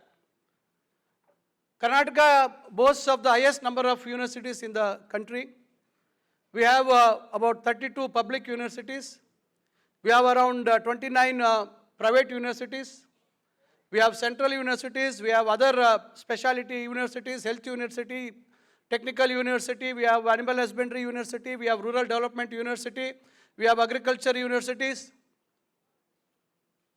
We have deemed universities. So all put together, it crosses more than 83. Such huge number of universities Karnataka has, and the public universities are the ones which are going to cater to the people who can't afford high capitation fees. I think all of you are aware, Karnataka was the first state in this country, it was in the forefront, probably more than 35, 40 years ago, or even more than that. Karnataka had that concept of having private colleges. When I was studying, when I joined for my Bachelor of Dentistry in year 1986, my batch was having 108 students, and out of which 45 students were from Kerala. Kerala had the biggest representation at that time. So you are all aware that how things have evolved in Karnataka, how information technology has grown, and it is the leader in information technology in the country, and it is called the Silicon Valley of India. So with all these things, we have our various issues there. So the UGC should always think, how do we bring in industry, academia together?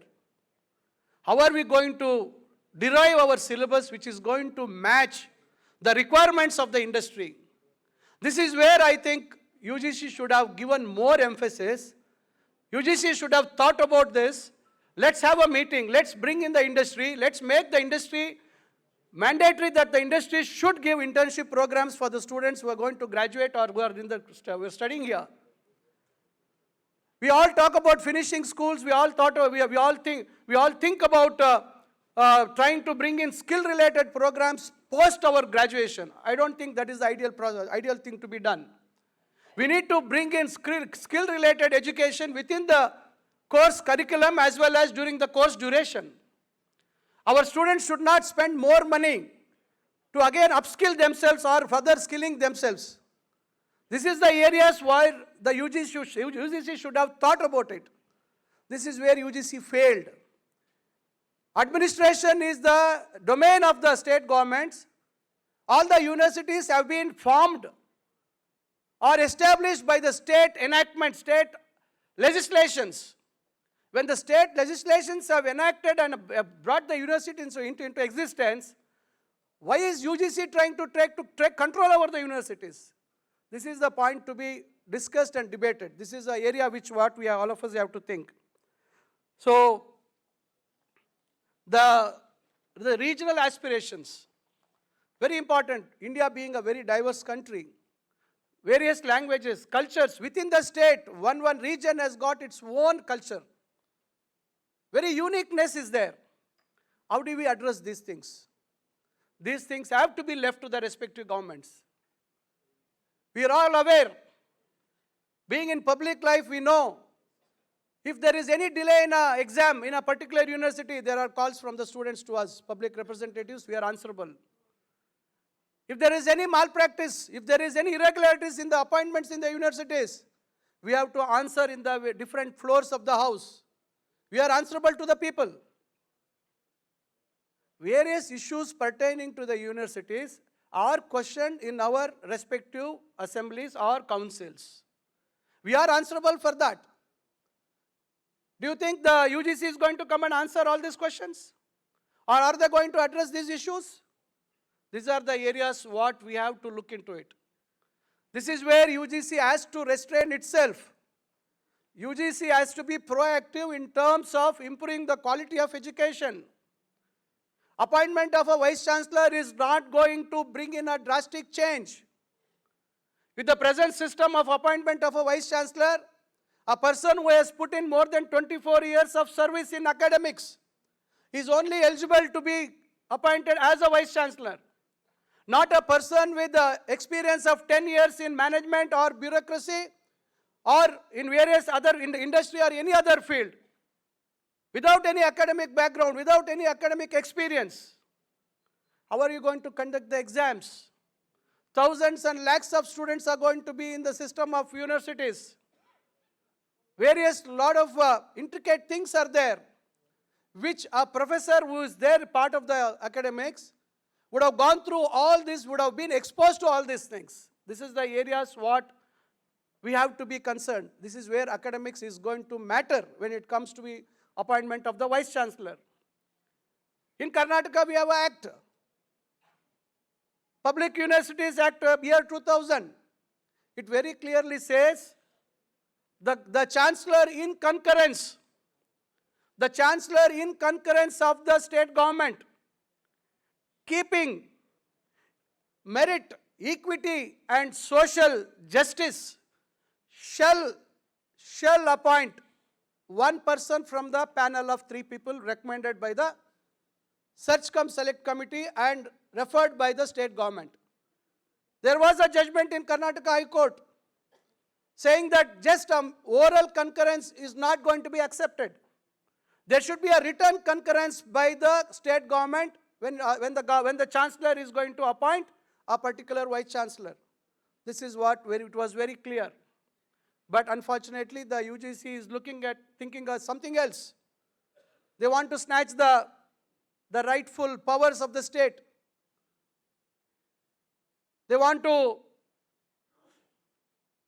try to be more authoritarian on the state governments, which are responsible for the financial positions of the universities. The state governments fund the physical infrastructure. The state governments pay the salaries. The state governments pays the pensions. All these things have been set aside by the UGC and they have tried to override the powers of the respective state governments and trying to infringe upon the powers of the state governments. So, friends, when it comes to national education policy, there's a lot of debate which has happened throughout the country. I think probably 20, 25 years, 30 years ago, we had universities which were multidisciplinary. We had medical colleges under a university. We had engineering colleges under the university. But now, as the days passed earlier, people thought that we should have a separate university for medical education. We should have separate university for technical education. But what the NEP says? Somebody who has joined for a BCom course can have an open elective in artificial intelligence. Where do you get a faculty of artificial intelligence in a commerce college? Things have changed. I think we have to come back to multidisciplinary universities if at all NEP has to be implemented successfully. You cannot just cut and paste the policies of foreign universities and try to bring it here, try to forcefully make the universities follow that. How is it possible? Are you going to give the system of education in this country into the hands of the private partners? What are the poor people in this country going to do? Where do they go and join now? Can they afford to pay high capitation fees? This is the things we have to deliberate on that. And a lot of other issues. See, now in Karnataka alone, in our technical and non-technical colleges, we have more than 13,000 guest faculties. We have around more than 1,200 to 1,300 guest faculties in the universities. There is a big gap of faculty recruitment. And now the draft regulation says there cannot be a guest faculty more than 6 months. A lot of agitations have happened. The guest faculty is insisting that they be paid 12 months of salary in a year. We are able to pay them only 10 months of salary. Now UGC says that you cannot keep them for more than 6 months. Here UGC has to be proactive. UGC has to come to the rescue of the respective state governments. Say that, okay, this is the timeline we are fixing. The UGC or the government of India is going to support the state governments financially and try to assist the governments to fill the vacancies in the respective universities or the colleges. Give a timeline. This is where UGC has to think. Not just blindly bringing in fancy names, fancy things from abroad. This is not the role of UGC. Anybody can do, anybody can dream, anybody can imagine, but it has to be a reality, it has to be practical. This is the area what the UGC has to seriously be concerned about. Another issue,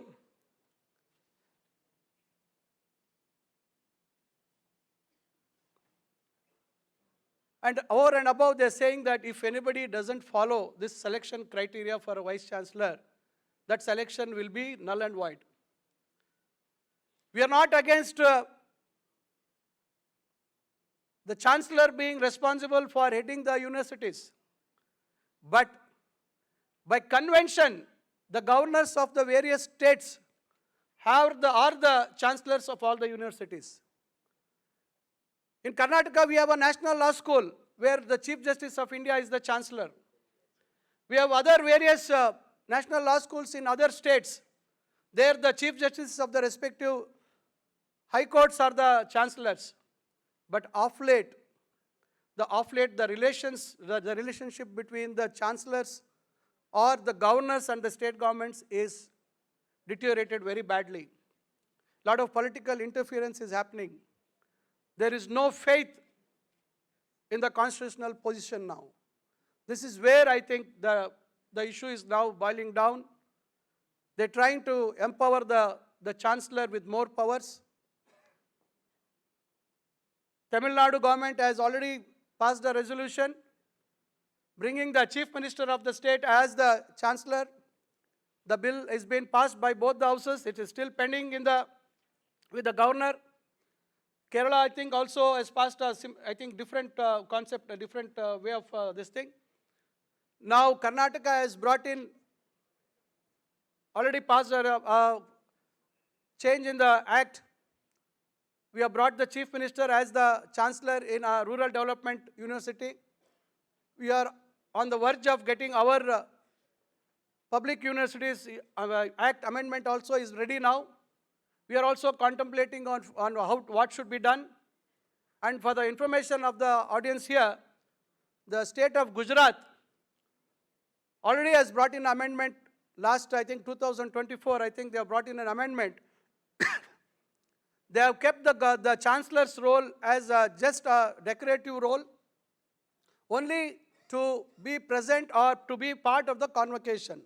Conferring the degrees is the only role given to the Chancellor in the state of Gujarat. The rest of the powers, appointing the Vice Chancellor, everything was vested with the state government. This was done by the state of Gujarat because now with the present dispensation in the center, for everything they say Gujarat is the model. So if we go by Gujarat's model, I think they should now, UGC also probably has to look into what Gujarat has done. So this is where there's a lot of disparity. So I don't want to take much of your time. I think it's already we are running late. So once again, I congratulate the state of Kerala for carrying it forward.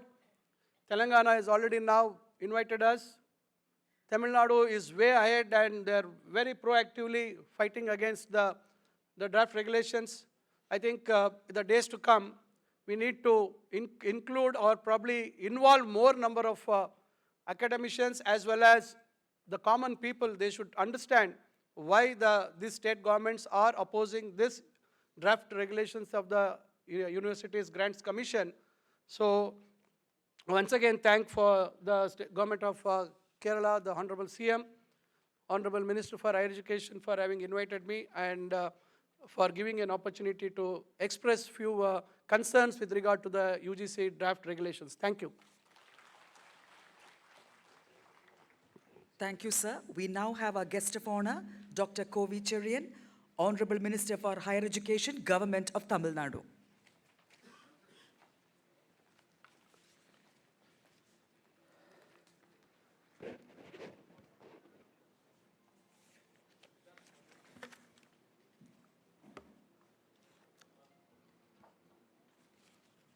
மாணவர்களுடைய நலன் கருதி,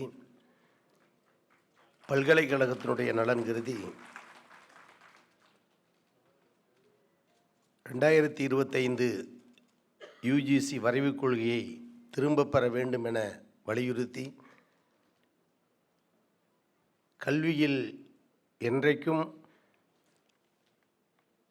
முதல்நிலை மாநிலமாக விளங்குகிற கேரளாவில் நடைபெறுகிற இந்த கருத்தரங்கு நிகழ்ச்சிக்கு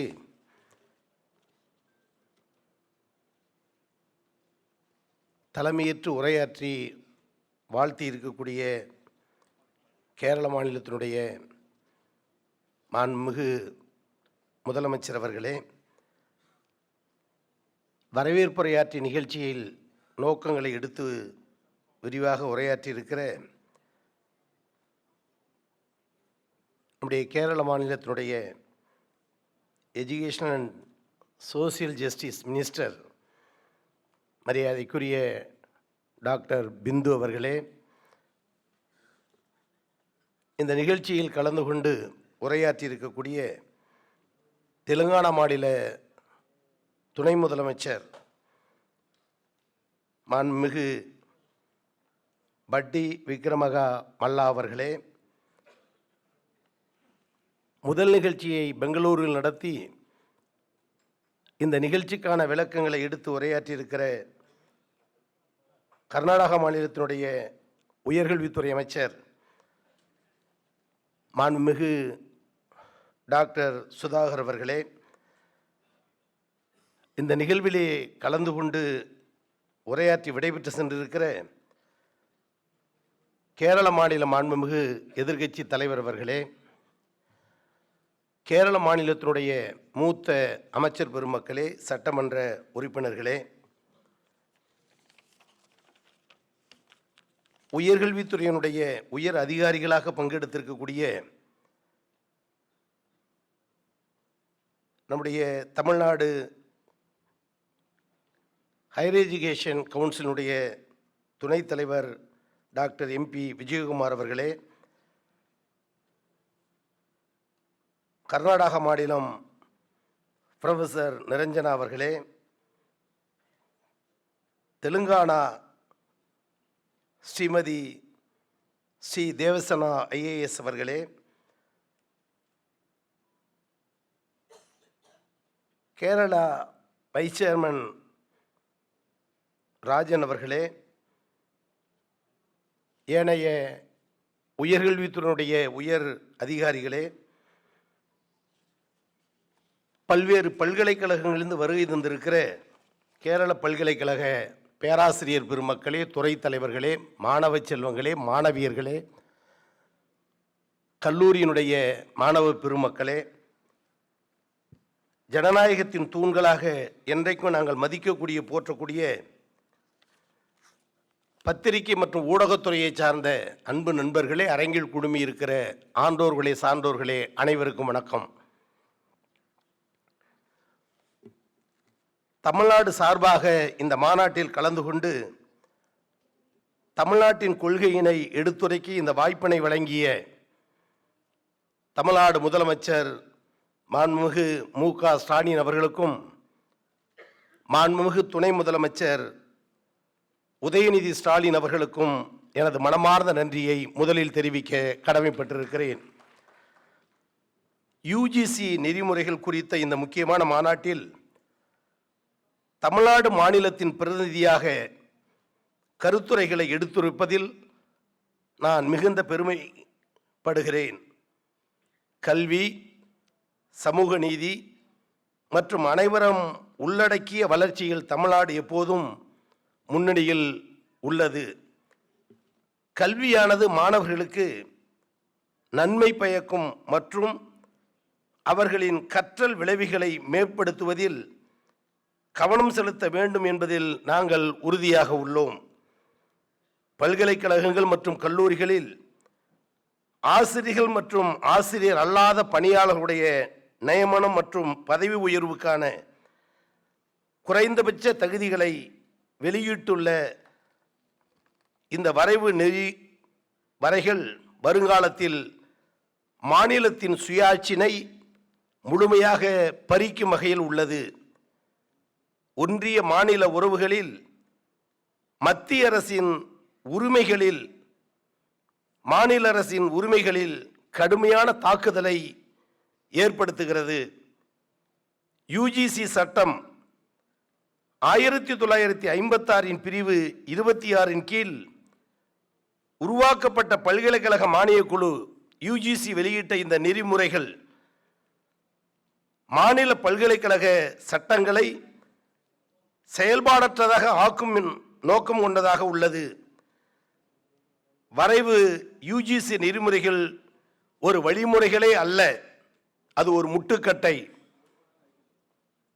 வரைவு UGC விதிமுறைகளை அமல்படுத்தும் முயற்சி UGCயின் அத்துமீறலை தவிர வேறில்லை.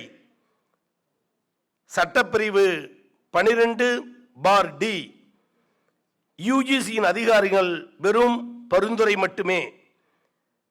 UGC உயர்கல்வியில் தரநிலைகள் குறித்து ஆலோசனை கூறலாம், ஆனால் அது மாநிலங்களை கட்டுப்படுத்த அமுல்படுத்த முடியாது. இந்த வரைவு விதிமுறைகள் அதிகார பிரிவினை மற்றும் கூட்டாட்சி முறை ஆகிய இரண்டும் அரசியலமைப்பின் அடிப்படை அம்சங்களாக இருப்பதை சீரழிப்பதற்கான ஒரு முயற்சி. கல்வி நமது அரசியலமைப்பு சட்டத்தின் கங்கரன்ஸ் ஒருங்கிணைந்த பட்டியலில் உள்ளது. இந்த UGC விதிமுறைகள் போன்ற ஒரு குழுவால் பரிந்துரைக்கப்பட்ட நெறிமுறைகள் மாநில சட்டங்களுக்கு மேலோங்காது. இந்த UGC வரைவு நெறிமுறைகள் பல்கலைக்கழகங்களின் கல்வி தரத்தை மேம்படுத்துவதற்கான ஒரு உண்மையான முயற்சியே இல்லை. இந்த விதிமுறைகள் பாராளுமன்றத்தில் நிறைவேற்றப்படாமல் பிரதிநிதித்துவ சட்டத்தின் போர்வையில் தள்ளப்படுகின்றன. மாண்புமை உச்சநீதிமன்றத்தில் கல்யாணி மதிவாணன் என்பவர் எதிராக KV ஜெயராஜ் தொடர்ந்த வழக்கில் UGC விதிமுறைகளை அரசு ஏற்காத பட்சத்தில் மாநில பல்கலைக்கழகங்கள் கட்டாயம் இதை பின்பற்ற வேண்டும் என்பதில்லை என்று தீர்ப்பளித்திருக்கிறது. எனவே விதிமுறைகளை வகுப்பதில் ஒவ்வொரு கட்டத்திலும் மாநிலங்கள் சம்மதம் மற்றும் ஆலோசனை பெறுவது அவசியம். இந்த விதிகளுக்கு பின்னால் தெளிவான அரசியல் காரணம் இல்லை, எந்த ஆய்வு கண்டுபிடிப்புகளும் இல்லை. பல்கலைக்கழக நிதிநிலை குழு ஏதேனும் நிபுணர்களை கலந்தாலோசித்ததா அல்லது மாணவர்கள் மற்றும் நிர்வாகிகள் எழுப்பிய உண்மையான சந்தேகங்களை நிவர்த்தி செய்ததா என்பதும் தெளிவாக அந்த வரைவு அறிக்கையில் இல்லை. UGC மற்றும் தேசிய கல்விக் கொள்கை NEP ஆகியவற்றின் வழிகாட்டுதல்கள் நமது நாட்டின் அதன் பொருத்தம் மற்றும் பயனை பற்றி எந்த சிந்தனையும் பயன்படுத்தாமல் மேற்கத்திய நல்லெடுப்பாக தான் இது தெரிகிறது. அதனால்தான் இந்த வரைவு கொள்கையை பெரும்பாலான மாநிலங்கள் எதிர்க்கிறது, திரும்ப பெற வேண்டும் என்ற கோரிக்கையை வலியுறுத்துகிறது. இந்த வரைவு விதிமுறைகள் கல்வித்தரம் குறித்த மேலோட்டமான கருத்தை முன்மொழிகிறது. எந்த விதமான தேவை மதிப்பீடு அல்லது அறிவியல் அடிப்படையின்றி ஏற்கனவே நிறுவப்பட்ட நடைமுறைகளை சிதைக்கும் முயற்சியாகும். உயர்கல்வியில் தமிழ்நாடு முன்னணி மாநிலமாக உள்ளது. சமீபத்தில் பட்ஜெட்டில் தமிழ்நாடு 8212 கோடி நிதிகளை ஒதுக்கி உயர்கல்வியை உயர்த்தியுள்ளது. இது ஒட்டுமொத்த தேசத்திற்கு ஒன்றிய அரசின் மொத்த ஒதுக்கீட்டில் 17%, 17% ஆகும். மாநில அரசுகளின் முறையான ஆலோசனை இல்லாமல் கல்வி முறையில் புதியதாக விதிகளை சுமத்துவது நியாயமற்றது மற்றும் ஏற்றுக்கொள்ள முடியாதது. தமிழ்நாட்டில் உள்ள பொது பல்கலைக்கழகங்கள் மற்றும் மாநில சட்டமன்றங்கள் மூலம் உருவாக்கப்பட்டு அதன் நிதி உதவியுடன் சம வாய்ப்புகள் மற்றும் இடஒதுக்கீடு உள்ளடக்கியவை சமூக நீதியுடன் செயல்பட்டு வருகிறது.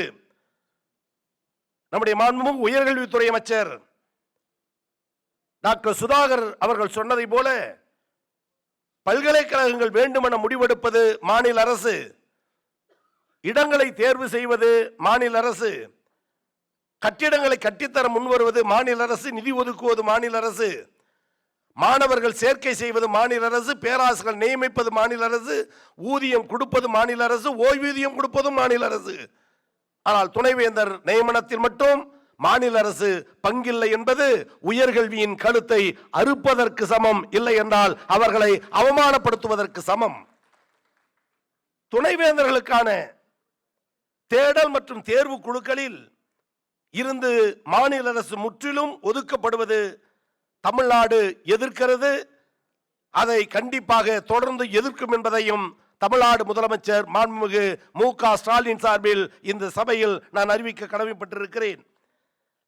மாநில அரசின் உறுப்பினர் இன்றி துணைவேந்தர் நியமனம் செய்வது பல்கலைக்கழக நிர்வாகத்தில் மாநில சுயாட்சியை சிதைக்கும் முயற்சி. மாநில சட்டப்பேரவை சட்டத்தின் மூலம் மாநில அரசு பல்கலைக்கழகங்களை நிறுவி அதை நிர்வகிக்க வேண்டும். எனவே மாநில பல்கலைக்கழகங்கள் மீது உரிமை உள்ள துணைவேந்தர்கள் தேடுதல் குழுவில் சட்டப்பூர்வமான உரிமையை மாநில அரசு பெற்றிருக்க வேண்டும். எனவே இதுவரை 3 உறுப்பினர் அல்லது 5 உறுப்பினர்கள் தமிழகத்தில். தற்போது UGC சொல்லுவது மாநில அரசின் பிரதிநிதி இல்லை என்று சொல்வது உரிமையை பறிப்பது மட்டுமல்ல, ஒரு மாநில அரசை அவமானப்படுத்துவதாக கருதுகிற காரணத்தால் தான் தமிழ்நாடு முதலமைச்சர் கவர்னருக்கு இருக்கிற உரிமை என்ன என்பதை உச்சநீதிமன்றத்தில் வழக்கின் மூலம் இந்தியாவில் கவர்னர் மீது முதலில் வழக்கு தொடுத்த மாநிலம் தமிழ்நாடு. அதன் முதலமைச்சர் மு.க. ஸ்டாலின் என்பதை பெருமையோடு இந்த சபையில் நான் பதிவு செய்ய கடமைப்பட்டிருக்கிறேன். கல்வியாளர்கள் அல்லாதவர்களை துணைவேந்தர்களாக நியமிக்கும் விதிகள் வணிக நோக்கம் கொண்டதாக மாறிவிடும். பல்கலைக்கழகங்களுக்கு கல்வியாளர்கள் மற்றும் நிர்வாகம் இரண்டையும் புரிந்து கொள்ளும் தலைவர்கள் தேவை. வணிகத்தில் மட்டும் கவனம் செலுத்துவது நபர்கள் அல்ல. இந்த விதிமுறைகளை அமுல்படுத்துவது கல்வியை வெறும் வியாபாரமாக மாற்றி அதன் தரத்தை சீரழித்துவிடும். மாறுபட்ட பாடப்பிரிவுகளில் ஆசிரியர்கள் நியமனம் இளங்கலை அல்லது முதுகலை தகுதியிலிருந்து வேறுபட்ட ஒரு பாடத்தில் முனைவர் பட்டம் பெற்றவர் அல்லது அவர் பெற்ற அடிப்படை பட்ட பிரிவிலிருந்து வேறு பாடத்தில் NET, SET, NET and set தேர்வில் தேர்ச்சி பெற்றவர்கள் இந்த தேர்வுகள் மூலம் எந்த பாடத்தில் தேர்ச்சி பெறுகிறாரோ அவர் அந்த பாடத்திற்கு ஆசிரியராகலாம் என்பது தொடர்பில்லாத பாடங்களை கற்பிக்க ஆசிரியர்களை அனுமதிப்பது மாணவர்களின் கற்றல் விளைவுகளுக்கு எதிர்மறையாக அமைந்துவிடும். திறமையான அறிவு பரிமாற்றத்திற்கு ஆசிரியர்கள் தங்கள் கற்பிக்கும் பாடங்களில் நிபுணத்துவம் பெற்றிருக்க வேண்டும். பின்தங்கிய பின்னணியைச் சேர்ந்த மாணவர்கள் மீது நியாயமற்ற சுமையை ஏற்படுத்துவது பொது நுழைவுத் தேர்வை தமிழ்நாடு எப்போதும் ஏற்றுக்கொள்ளாது, அதை வன்மையாக கண்டிக்கிறது. உயர்கல்வியில் 2030 50% இடஒதுக்கீடு இலக்கை அடைய வேண்டும் என்பது ஒன்றிய அரசின் எண்ணம். பாராளுமன்றத்தில் அமைச்சர் அறிவித்தார். 2030 ஒன்றிய அரசு உயர்கல்வியில் 50% எட்டும். பாராளுமன்றத்தில் சொன்னது. அப்படி என்றால் இன்றைக்கு உயர்கல்வியில் நான் கலந்து கொள்ளுகிற மாநிலத்தின் சார்பாக வந்திருக்கிற தமிழ்நாடு 47% எட்டியிருக்கிறது என்று சொன்னால் ஒன்றிய அரசின் இலக்கையும் விஞ்சி உயர்கல்வியில் உயர்ந்து நிற்கிற மாநிலமாக தமிழ்நாடு இருக்கிறது என்பதையும் இந்த நேரத்தில் நான் தெரிவிப்பதற்கு காரணம், இந்த வளர்ச்சியை முட்டுக்கட்டை போட நினைக்கிற மைய அரசுக்கு மாநில அரசின் சார்பில் கடும் கண்டனத்தை இந்த சபையில் தெரிவிக்க நான் கடமைப்பட்டிருக்கிறேன். இளங்கலை மற்றும் முதுகலை மாணவர்கள் சேர்க்கைக்கான நுழைவுத் தேர்வுகள் தமிழ்நாட்டின் முன்னேற்றத்தை பாதிக்கும், குடும்பங்களுக்கு நிதி நெருக்கடியை அதிகரிக்கும், பயிற்சி நிலையங்களை அதிகரிப்பதை ஊக்குவிக்கிறது. தற்போது மத்திய பள்ளி கல்வி வாரியம் CBSE உட்பட அனைத்து பள்ளி வாரியங்களும் ஏற்கனவே பல தேர்வுகள் மற்றும் பொதுத் தேர்வுகள் மூலம் மாணவர்கள் மதிப்பீடு செய்கின்றன. அதிகம் போட்டி நிறைந்த நுழைவுத் தேர்வுகள் தற்போது தேர்வுகளை அர்த்தமாக்கி விற்றதாக மாணவர்களுக்கு மனச்சுமையை ஏற்படுத்தும். இது நியாயமற்றது மற்றும் கல்வி விளைவுகளில் பெரும் சேதத்தை உருவாக்கக்கூடியது. ஆண்டுக்கு 2 முறை சேர்க்கை மற்றும் நுழைவு தேர்வு என்பது பல வெளியேறுதலை உருவாக்கும், இடைக்கற்றலை அதிகரிக்கும். எனவே இடைநிற்றல் தவிர்க்கப்பட வேண்டுமேயானால் 2 முறை தேர்வையும் எப்போதும் சேரலாம் எப்போதும் விலகலாம் என்ற கொள்கையை UGC திரும்ப பெற வேண்டும் என்பது மாணவர்களுடைய கோரிக்கை, பல்கலைக்கழக பேராசிரியருடைய கோரிக்கை. மேன்மை மிகுந்த நாடுகளில் 2 முறை சேர்க்கை உண்டு. அது வெப்ப காலம் குளிர்காலம் என்ற 2 இயற்கை காலங்கள் இருக்கிற காரணத்தால் ஒன்றுபட்ட மாநிலத்திற்கு இது தேவையா என்பதை மாணவர்கள் யோசித்ததனுடைய விளைவு தமிழகத்தில் திரும்ப பெறு UGC வரைவு கொள்கையை திரும்ப பெறு என்று தினமும் போராடிய வண்ணம் தமிழகம் உயர்கல்வியை காக்கிற முயற்சியில் நின்று கொண்டிருக்கிறது. இடைநிற்றலை ஊக்குவிக்கிற இந்த செயல் இருக்கிற மாணவர்களுடைய கல்வியை தகர்ப்பதாக அமைந்திருக்கிறது. இந்த விதிகளை பின்பற்றவில்லை எனில் பல்கலைக்கழகங்களுக்கு வழங்கும் பட்டம் செல்லாது. பல்கலைக்கழகங்களின் அதிகாரங்களை ரத்து செய்து விடுவேன் என்று மிரட்டுவது ஜனநாயகத்திற்கு விரோதமானது. மாநில அரசுகளுக்கு எதிரான இந்த நெறிமுறைகளை திரும்ப பெற வேண்டும் என்றும் ஜனநாயக முறையில் உயர்கல்வியை உருவாக்கி மாநிலங்களுடன் இணைந்து செயல்படுமாறு ஒன்றிய அரசை தமிழ்நாடு வலியுறுத்துகிறது. மாணவர்கள், ஆசிரியர்கள் மற்றும் கல்வி நிறுவனங்களின் உரிமைக்காக தொடர்ந்து தமிழ்நாடு போராடி கொண்டிருக்கும்.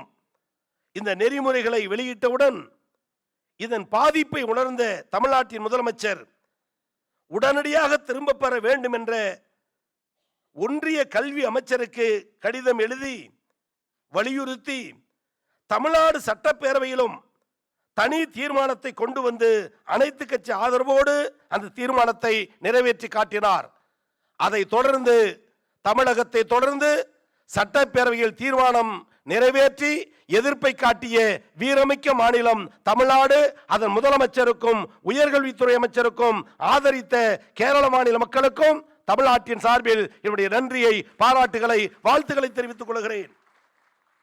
கேரள மாநில முதலமைச்சரும் இந்த நெறிமுறைகளின் தாக்கத்தை அறிந்து உடனடியாக ஒன்றிய கல்வி அமைச்சருக்கு எதிர்ப்பு தெரிவித்து கடிதம் எழுதியதுடன் சட்டமன்றத்திலும் தனி தீர்மானம் நிறைவேற்றி நம்முடைய பேராண்மையை நிரூபித்த மாநிலம் கேரள மாநிலம் என்பது எங்களுக்கு மற்றற்ற மகிழ்ச்சியை வழங்குகிறது.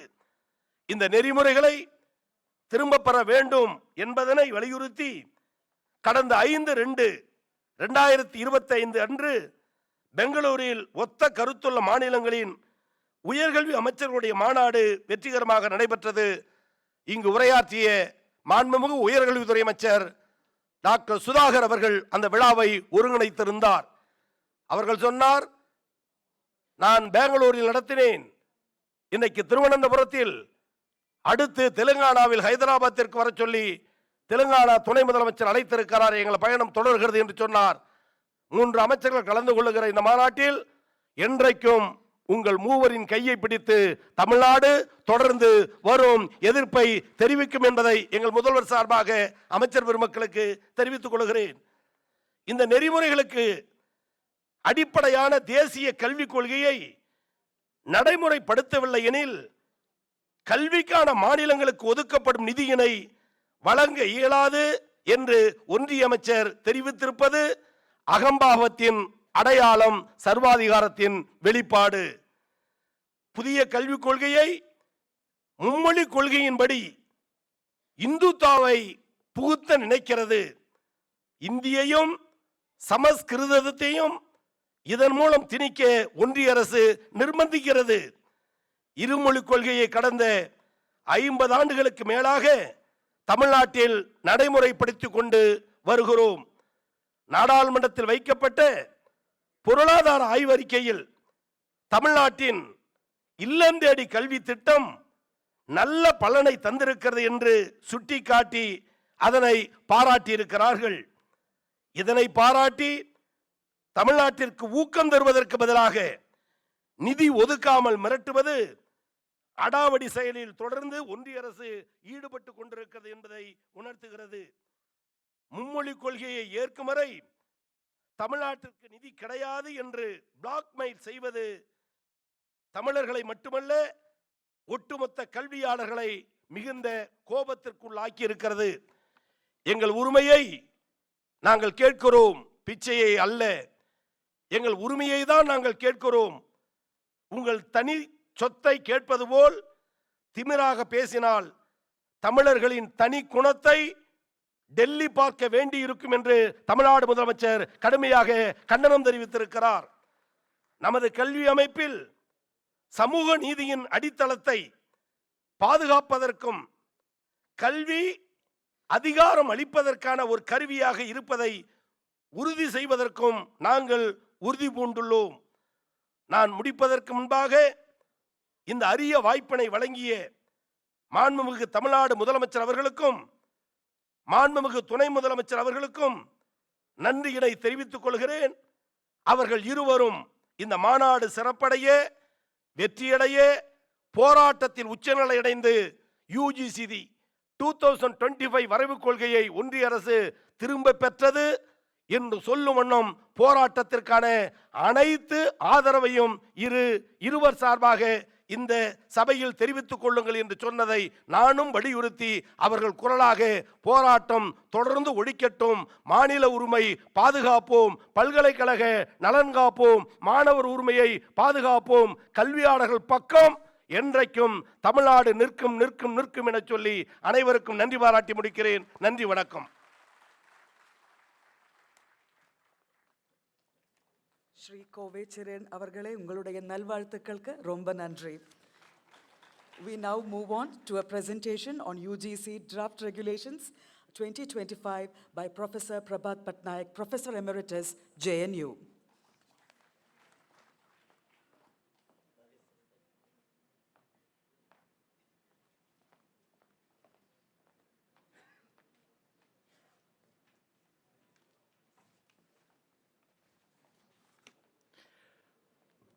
Honorable Chairperson Dr. Bindu, assembled ministers from other states, honorable ministers of Kerala, assembled scholars, academicians, students, ladies and gentlemen. My rubric here is to speak about presentation on draft UGC guidelines. So much has already been spoken about these guidelines that I would just like to provide in a summary, telegraphic form some important points which I consider to be very important. One can judge such guidelines on the basis of two criteria. One is constitutional propriety, the other is reasonableness. By both these criteria, the UGC guidelines that have been circulated, I believe, are woefully lacking. First, of course, if you look at constitutional propriety, there are three obvious ways in which the UGC has resorted to a constitutional overreach. First, originally in the Constitution, it was stated that the central government's role would be to maintain uniformity in standards, to coordinate and maintain academic standards. In consultation, when the UGC was tasked with this, and the UGC Act of 1956 clearly stated that the UGC's role was to coordinate and maintain academic standards across universities. It also added, in consultation with universities and other relevant bodies. The university was not supposed to act, the UGC was not supposed to act unilaterally. So the first overreach is that the UGC has now started acting unilaterally. It actually circulates these drafts, expects responses by a certain date, and after that, no matter what the responses, it goes ahead with the drafts. So UGC's acting unilaterally is the first breach of constitutional propriety and violates the UGC Act itself. The second breach is, of course, the UGC's role is confined to academic matters. It is not supposed to have any role with regards to the choice of vice-chancellors, which is an administrative position in a university.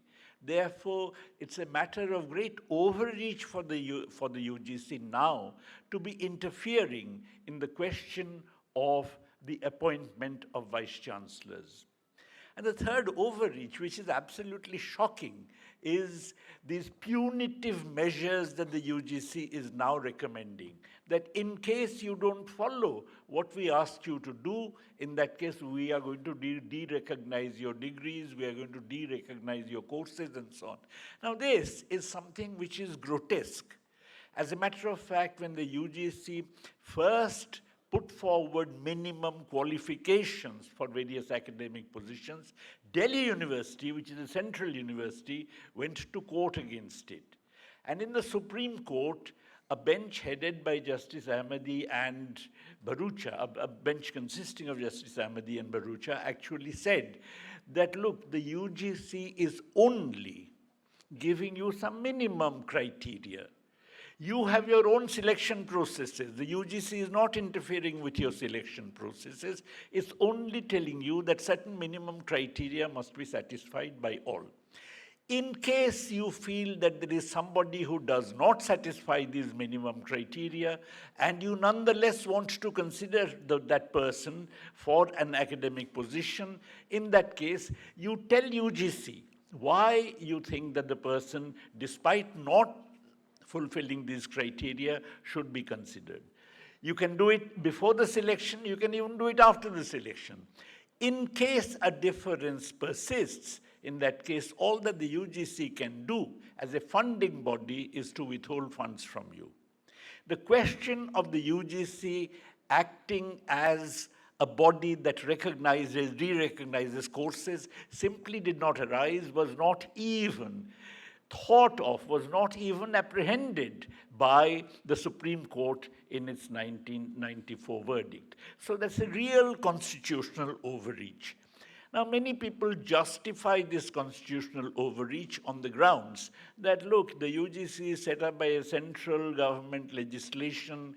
On the other hand, the universities are set up by state government legislations, and therefore, in the case of any conflict, the central government legislation must have priority. That obviously is erroneous, as the Chief Minister's speech said, that basically the plenary legislation of the central government versus the plenary legislation of the state government is one thing. But the regulations made by a body set up by a plenary legislation of the Central Assembly does not have overriding capacity over state government's plenary legislation. If you allow that, in that case, you would basically be reducing the states to ciphers. That basically then any body set up by the central government would be able to dictate to the state governments what they should or should not be doing, irrespective of what the view of the state legislative assembly is. So that's a very dangerous precedent which is being set, and that argument must be rejected. I now come to the question of reasonableness. There are 2 or 3 obvious areas in which the unreasonableness is quite striking.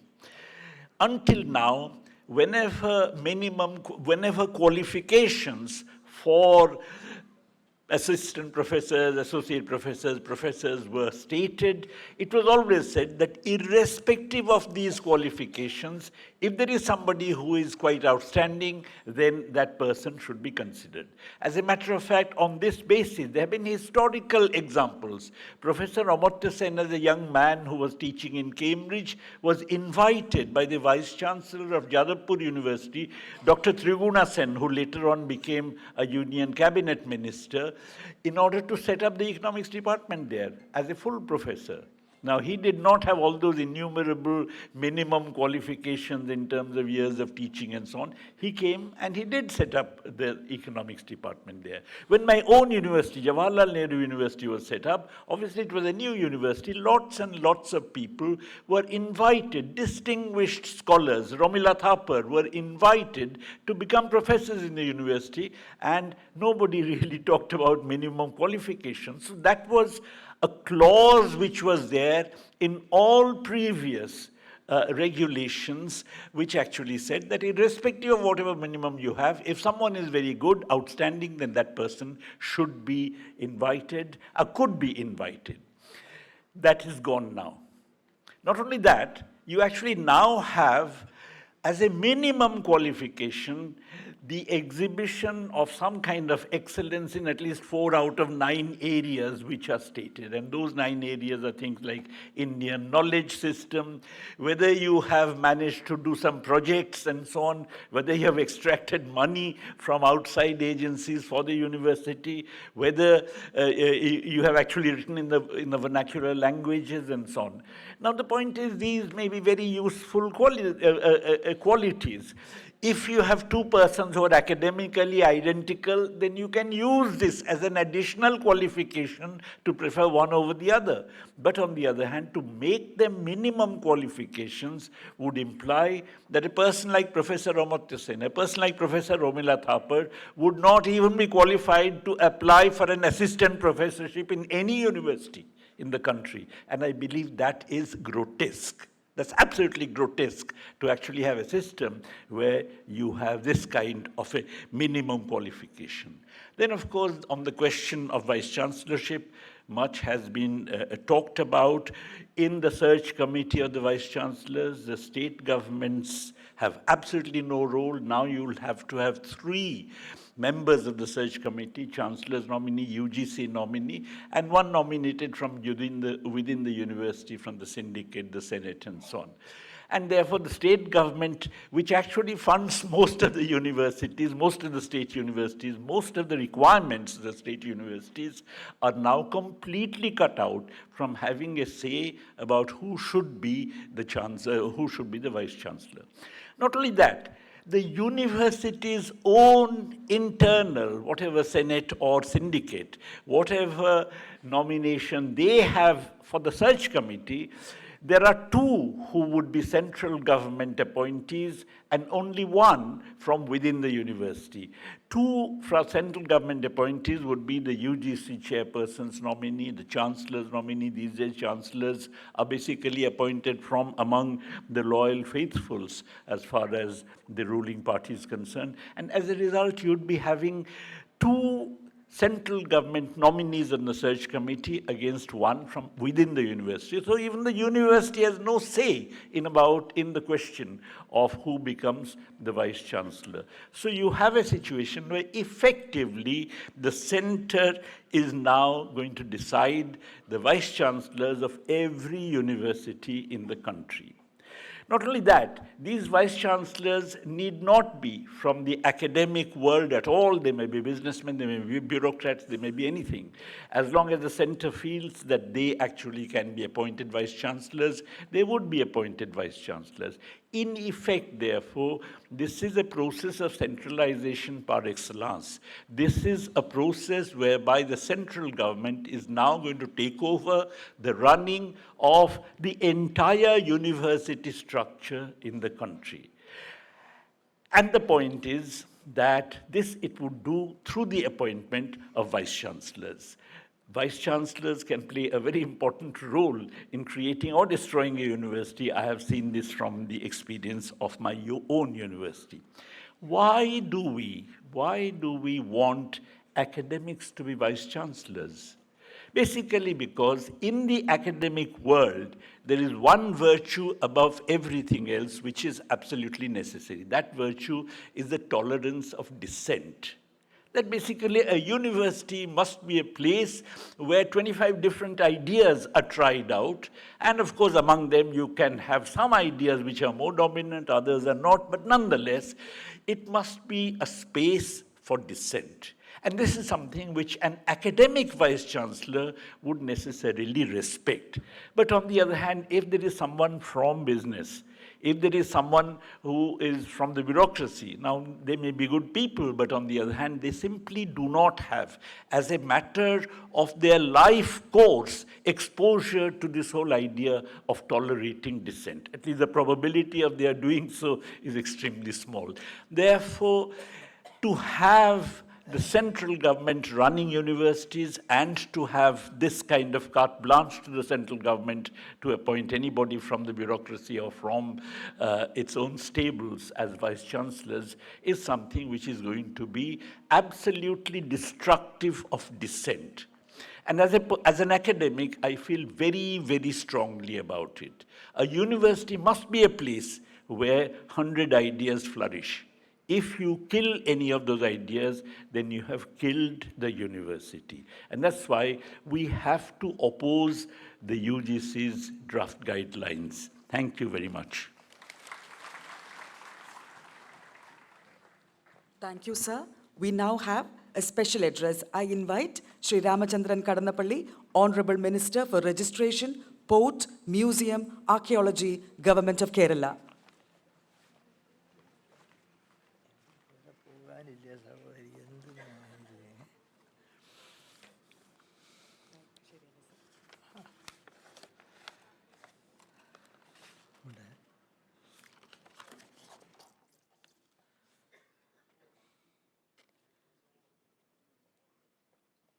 എനിക്ക് മുമ്പ് സംസാരിച്ച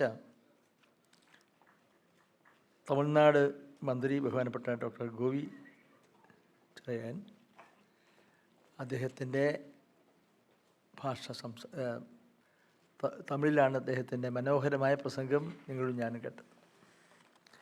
അതുകൊണ്ട് അനുബന്ധമായി അല്പ വാക്കുകളിൽ ഞാൻ മലയാളത്തിൽ സംസാരിക്കുകയാണ്. ഇവിടെ ഈ ചടങ്ങ് നമ്മുടെ സുപ്രധാനമായ സംഗമം ഉദ്ഘാടനം ചെയ്ത ബഹുമാനപ്പെട്ട മുഖ്യമന്ത്രി ഉൾപ്പെടെ വേദിയിൽ സംസാരിച്ച നിരവധി വ്യക്തിത്വങ്ങളുണ്ട്. അവരെല്ലാം തന്നെ കാര്യമാത്ര പ്രസക്തമായ കാര്യങ്ങൾ ഇവിടെ സംസാരിച്ചു. ഈ ദേശീയ കൺവെൻഷൻ നമ്മുടെ വിദ്യാഭ്യാസ മേഖലയിലുള്ള ഏറ്റവും സുപ്രധാനമായ കാര്യങ്ങളെക്കുറിച്ച് പരിചിന്തനം ചെയ്യുന്ന ഒരു കൂട്ടായ്മയാണ്. UGC ബന്ധപ്പെട്ട കാര്യങ്ങൾ ഒറ്റ വാചകത്തിൽ പറഞ്ഞാൽ the draft UGC regulations 2025 is a disruptive effort as it proposes to deprive state government of the role in the selection process for vice chancellor of state-run universities. വിദ്യാഭ്യാസ രംഗത്തും വിദ്യാഭ്യാസം എന്ന് പറഞ്ഞാൽ അത് അനിർവചനീയമായ ഒരു ചൈതന്യമാണ്. അതേതെങ്കിലും ജാതിയുടെയും മതത്തിൻ്റെയും വിശ്വാസ ഭാഗമല്ല. പ്രകൃതിയുടെ വരദാനമായ വായു, വെള്ളം, വെളിച്ചം പോലെ എല്ലാവർക്കും തുല്യമായി ലഭിക്കേണ്ടതാണ് വിദ്യാഭ്യാസമെന്ന് പറഞ്ഞ ലോകാരാധ്യനായ രാഷ്ട്രപിതാവ് നമ്മുടെ ഗാന്ധിജിയായിരുന്നു.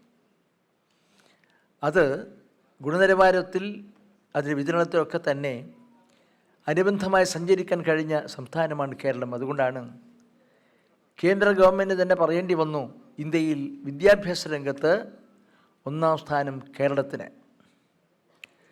ആ ബഹുമതി കരസ്ഥമാക്കുന്നതിൽ ഈ സദസ്സിൽ പങ്കെടുക്കുന്ന നിങ്ങളും വേദിയിലെ വിദ്യാഭ്യാസ മന്ത്രി ഉൾപ്പെടെയുള്ള ഉത്തരവാദപ്പെട്ടവരെല്ലാം അതിൽ പങ്കാളികളാണ്. ഇതാണ് കേരളത്തിൻ്റെ അമൂല്യമായ ഒരു നിധി എന്ന് ഞാൻ ചൂണ്ടിക്കാണിക്കുകയാണ്. വിദ്യാഭ്യാസം, അതിൻ്റെ പ്രാധാന്യം ഇപ്പോൾ കൊത്താരി കമ്മീഷൻ്റെ ആമുഖത്തിൽ പറഞ്ഞ സന്ദേശം നിങ്ങൾക്കെല്ലാം എന്നേക്കാൾ കൂടുതൽ അറിയും. ഒരു ക്ലാസ് മുറിയിൽ വെച്ചാണ് ഒരു രാഷ്ട്രം ജന്മമെടുക്കുന്നത് എന്നാണ്. അവിടെ പ്രിയപ്പെട്ട മക്കളുടെ മനസ്സിൽ സൃഷ്ടിക്കുന്ന ബോധവൽക്കരണം, പാഠ്യവിഷയങ്ങളും പാഠ്യേതര വിഷയങ്ങളും, ആ മനസ്സിൽ സൃഷ്ടിക്കപ്പെടുന്ന അവബോധമാണ് രാജ്യത്തിൻ്റെ അമൂല്യ നിധിയായ നമ്മുടെ മക്കളെ വളർത്തിയെടുക്കുന്നതും ഇങ്ങനെ മാറ്റണം. അതിനൊന്നും ഗുണകരമായിട്ടുള്ള ഒന്നും ഇന്ന് ദേശീയ രംഗത്ത് കാണുന്നില്ല. ഭ്രാന്തമായ നിലപാടുകളാണ്. ലോകം ഗാന്ധിയിലേക്ക് മടങ്ങിയ ഐക്യരാഷ്ട്ര സംഘടന, ലോക സമാധാന ഐക്യരാഷ്ട്ര സംഘടനയുടെ പ്രധാന കവാടത്തിൽ അടുത്ത കയറാൻ മാസങ്ങൾക്ക് മുമ്പാണ് ഗാന്ധിയുടെ പ്രതിമ അനാച്ഛാദനം ചെയ്തത്. ലോക സമാധാനത്തിന് വേണ്ടി ഒരു ദിനമാചരിക്കണം.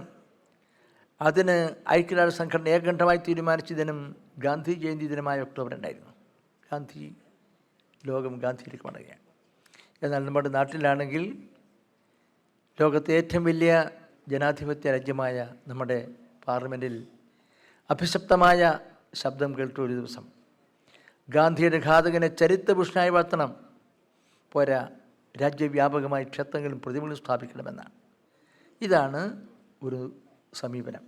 ഇതിൻ്റെ ഭാഗമായി നാളെ വിദ്യാഭ്യാസ രംഗത്ത് നമ്മൾ പ്രിയപ്പെട്ട മക്കളുടെ മനസ്സിൽ ആരെയാണ് സൃഷ്ടിക്കാൻ പോകുന്നത്, എന്താണ് ചെയ്യാൻ പോകുന്നത്, അത്യന്തം ഭയാനകമാണ്. ഈ ദേശീയ സാഹചര്യത്തിൽ നിന്ന് മാറി നിൽക്കുന്ന ഏക സംസ്ഥാനം കേരളമാണ്. ഈ കൊച്ചു കേരളം, അതിൻ്റേതായ ശ്രദ്ധയും അതിൻ്റേതായ പ്രാർത്ഥനയൊക്കെയുണ്ട്. പക്ഷേ കേരളത്തിന്, ഒരു കൊച്ചു സംസ്ഥാനമായ കേരളത്തിന് ഈ ദേശീയ വിപത്തിനെതിരായി എന്ത് ചെയ്യാൻ കഴിയും? വിദ്യാഭ്യാസ രംഗത്തായിരുന്നാലും സാമ്പത്തിക സാമൂഹ്യ രംഗത്തായിരുന്നാലും ഒക്കെ തന്നെ ചെയ്യുന്ന കാര്യങ്ങൾ വളരെയധികം ആപൽക്കരമാണ് എന്ന് മാത്രം ഞാൻ ചൂണ്ടിക്കാണിക്കുകയാണ്. നമ്മുടെ മറ്റ് വിഷയങ്ങളെക്കുറിച്ച് സംസാരിക്കേണ്ടതുണ്ട്. അതുകൊണ്ട് നമ്മുടെ ഏറ്റവും മർമ്മപ്രധാനമായ നമ്മുടെ വിദ്യാഭ്യാസം ദേശീയ സ്വാതന്ത്ര്യ സങ്കല്പങ്ങളെയും ജനാധിപത്യത്തെയും ഫെഡറൽ സമ്പ്രദായത്തെയും ഭരണഘടനയെ തന്നെയും അട്ടിമറിക്കുന്ന അത്യന്തം ആപൽക്കരമായ സമീപനങ്ങൾ കാണുകയും അത് ഏറ്റവും സുപ്രധാനമായ വിദ്യാഭ്യാസ മേഖലയിൽ വിദ്യാധനം സർവ്വപ്രധാനമെന്ന് നിങ്ങൾ പഠിപ്പിച്ചിട്ടുണ്ട്. ആ വിദ്യാധനത്തിൻ്റെ സാർവത്രികതയും സമഗ്രതയും ജനാധിപത്യവൽക്കരണവുമാണ് നമ്മുടെ സംസ്ഥാനം സ്വീകരിച്ചത്. അതുകൊണ്ടാണ് ഈ നേട്ടം ഉണ്ടാക്കാൻ കഴിഞ്ഞത്. അതിൻ്റെ പ്രധാനപ്പെട്ട വ്യക്തികളൊന്നാണ് നമ്മുടെ ബഹുമാനപ്പെട്ട അധ്യക്ഷത വഹിക്കുന്ന നമ്മുടെ ബിന്ദു മാഡം. അങ്ങനെ വിദ്യാഭ്യാസ രംഗത്ത് വളരെ വിശിഷ്ടമായ സംഭാവനകൾ നൽകി പ്രവർത്തിക്കുന്ന ഒരു സംസ്ഥാനത്ത് ഇത്തരത്തിൽ കൂട്ടായ്മകൾ സംഘടിപ്പിക്കാൻ സാധിച്ച സന്തോഷമുണ്ട്. നമ്മുടെ ബഹുമാന്യരായ 3 സംസ്ഥാനങ്ങളിലെ ബഹുമാന്യരായ മന്ത്രിമാരും അവരുടെ പ്രതിനിധികൾ ഉത്തരവാദിത്തപ്പെട്ടവരോട് എത്തിയിട്ടുണ്ട്. അതിന് ഇതിൽ പ്രാധാന്യം. ഇത് ഈ നിലയിൽ മുന്നോട്ട് പോയി നമ്മുടെ രാജ്യത്ത് വിദ്യാഭ്യാസ രംഗത്ത് സർവകലാശാലകൾക്ക് കൂടുതൽ സ്വയംഭരണാവകാശം വേണമെന്ന് പറയുന്ന സന്ദർഭത്തിലാണ് അതെല്ലാം കവർന്നെടുക്കാൻ വേണ്ടി കേന്ദ്രം തീരുമാനിച്ചതെന്ന് മറ്റൊരു സവിശേഷതയാണ്. അതുകൊണ്ട് എന്താണ് സംഭവിക്കുക എന്ന് ഒന്നും പ്രവചിക്കാൻ കഴിയില്ല. അങ്ങനെ നമ്മുടെ സർവകലാശാലകൾ UGC ഗ്രാൻറ്റ് ഉൾപ്പെടെയുള്ള സംവിധാനങ്ങളൊക്കെ തന്നെ ഏതെല്ലാം നിലയിൽ അത് മുന്നോട്ട് പോകും.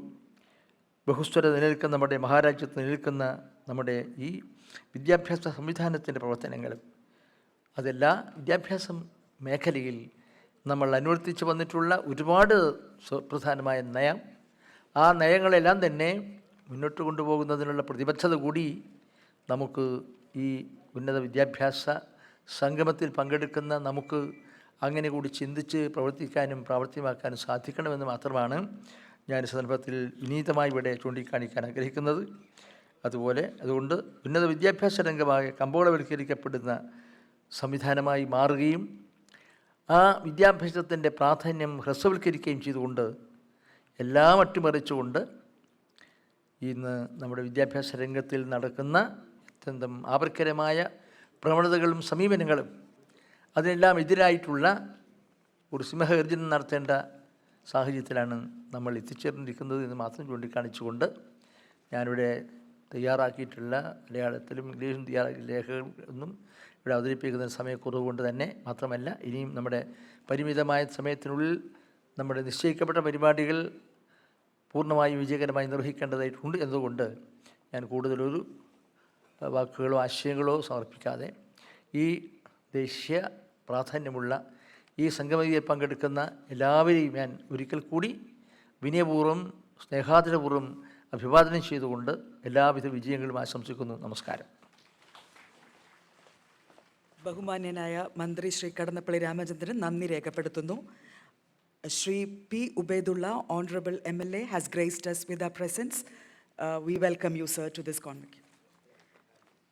Next, we have Dr. MP Vijay Kumar, IAS, retired Vice Chairman, Tamil Nadu Council for Higher Education, to deliver a special address.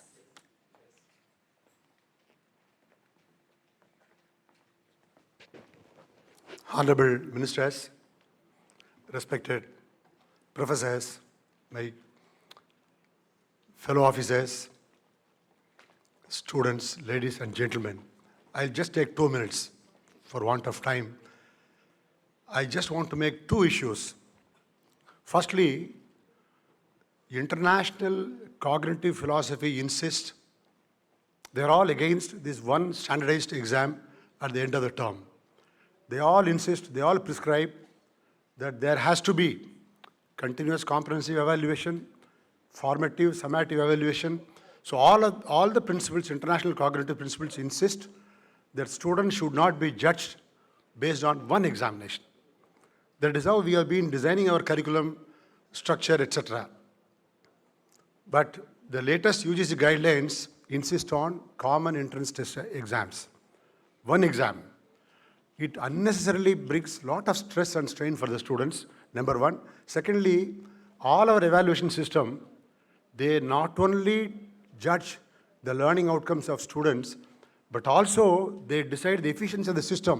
For example, in a classroom of 60, if 40 students fail, it is not necessary that the students' outcomes are poor. There's something wrong with the system. It may be syllabus, it may be transaction, it may be question, anything else. But whereas this one standardized exam throws the entire blame on the student. That is what the latest UGC guideline is saying, which is highly unprofessional. Secondly, and most importantly, the latest UGC guidelines brings a number of reforms. In the name of reforms, they are bringing paradigm shift, lot of interventions.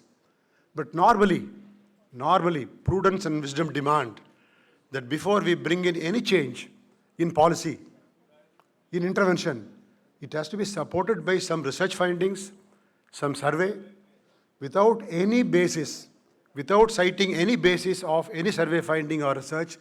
They are bringing such drastic, draconian paradigm shift in the system, which is objectionable, unfair, and highly unprofessional, which needs to be objected to. Thank you. Thank you for the opportunity.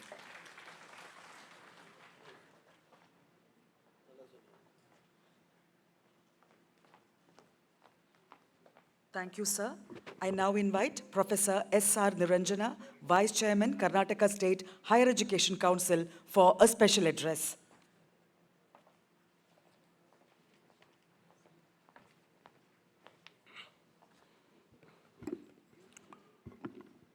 Good afternoon, all of you. I will not take much of your time. Honorable Ministers on the dais, other dignitaries, class of intellectuals, professors, students, ladies and gentlemen. Just I will take 2-3 minutes. What is the status of India today in education system? In 1947, what was the status? Today, what is the status? One has to understand. In 1947, First Honorable Prime Minister of this country was announced that India needs education and technology. Only education and technology can remove the poverty and hunger of this country. This was stated by Jawaharlal Nehru in 1947. Up to 1960, the Green Revolution took place from M.S. Swaminathan. Until that time, we are sustained the food and technology. Only 4 IITs were started in 1960s. That we know the history. Today, the situation is the universities are headed by the leaders of academicians. Academic endeavor, academic status, the professors who are having the academic status. We are published the papers of 1.3 million research papers today in this country, compared to the 1.4 million papers of United Kingdom. Compared to the 1.4 million papers of United Kingdom, 4.5 million papers of United States, and 4.6 million papers of China. Though we are published 1.3 million papers is not equivalent to the 1.4 million papers which is published by UK, our impact paper is 14.08 and UK impact factor is 39.04. USA and China, we cannot compare our publications. So this kind of atmosphere is creating in the environment in the university system. Whether we need really the academicians to lead the institutions, if it is really needs that, who will understand this kind of a situations as far as research is concerned, as far as syllabus is concerned, as far as quality education is concerned. It is the need of the hour to think on the quality of education by the UGC regulation impact on quality education. Promotions is the another part. Promotion, what they are regulation, they are taking that promotions here and there. They have fixed some API score and all that. They are going to assess on the API score and your quality of papers and your quality of research. They are going to assess. And now they are included that 9 points of Indian knowledge system and language and all this. They have to describe all these things. In the last point, everybody is stressing on the Vice Chancellor post. Who will be the academic leader? We are all academic leaders. How you are going to define the academic leader? An industry man can be defined as an academic leader. Or an administrator we can define as an academic leader. What is an academic leader means?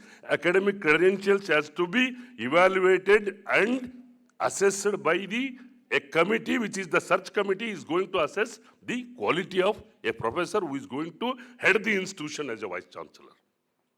That is not there in the UGC regulation. That's what the state government, our honorable minister has given the very wonderful speech on the status of the education in Karnataka.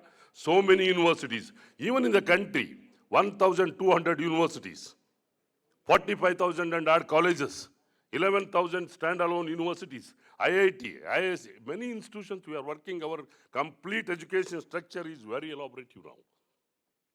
But so far, we have not put one university in first 200 universities in the global level. Not even one Indian university we have not put in a global index. We are talking about 1,000-year-old, 800-year-old Oxford, Cambridge University standard. What are the yardsticks they are using? What is the specializations? They are attracting many students from all over the globe. How the students are attracted in the USA universities? Either even our students are not able to get the seat in Oxford and Cambridge. We are lacking behind in getting seats in internationalization of higher education. That's what this draft regulation, we are thoroughly discussed, and consequences also our minister has addressed in the last conclave in the Karnataka government has organized, and many of the honorable ministers were attended. You have brought the proceedings, and UGC has a very limited role as far the act is concerned. The Professor JNU was mentioned. Very clear that fundamental objective of the UGC Act has determined standards in universities and the promotion and coordination of the universities. Education, the main functions of the UGC is to lay down the standards of teaching and to prescribe the qualification of teaching staff whose job is to give instruction by making necessary regulations.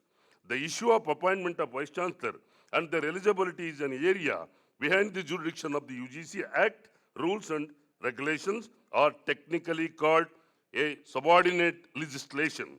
The subordinate legislation can be made only the consensus with the provisions in the Act. So completely it has given to the state government. Based on that, state governments have made some recommendations. Those recommendations are very valid. The UGC is definitely they have to take into consideration. This is some kind of a delegation, and the recommendations which is going from the state governments, UGC has to think twice. Why these people are making this kind of recommendations? Is there any practical difficulties is there to implement in the universities? I thank the Kerala government has taken the initiative in organizing this such kind of deliberations. One has to do, this is a very good deliberations. You have put the teachers, you have put the students, you have put academicians, and here on next also our Honorable Minister is planning that to make. The conclave is not only on the UGC regulations. In future days to come, I'm requesting all the Honorable Ministers of Higher Education of the state to have a conclave on the different aspects of higher education, so that it will help the community of the academicians on different aspects, not only on regulations, education, reforms, quality education, and all these things. You have to keep it in consideration, and you have to make the conclave together and come out with some of the good suggestions to implement and uplift the quality education in the country. Thank you very much for giving me an opportunity for this conference. Thank you very much. Thank you, sir. Now we have Srimati A. Shri Devasena IAS, Commissioner of Collegiate and Technical Education, Government of Telangana, for a special address.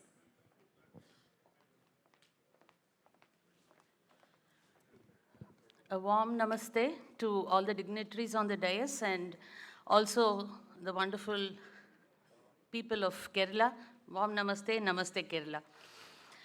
I really shouldn't be taking much time, but I have just 2 points to make.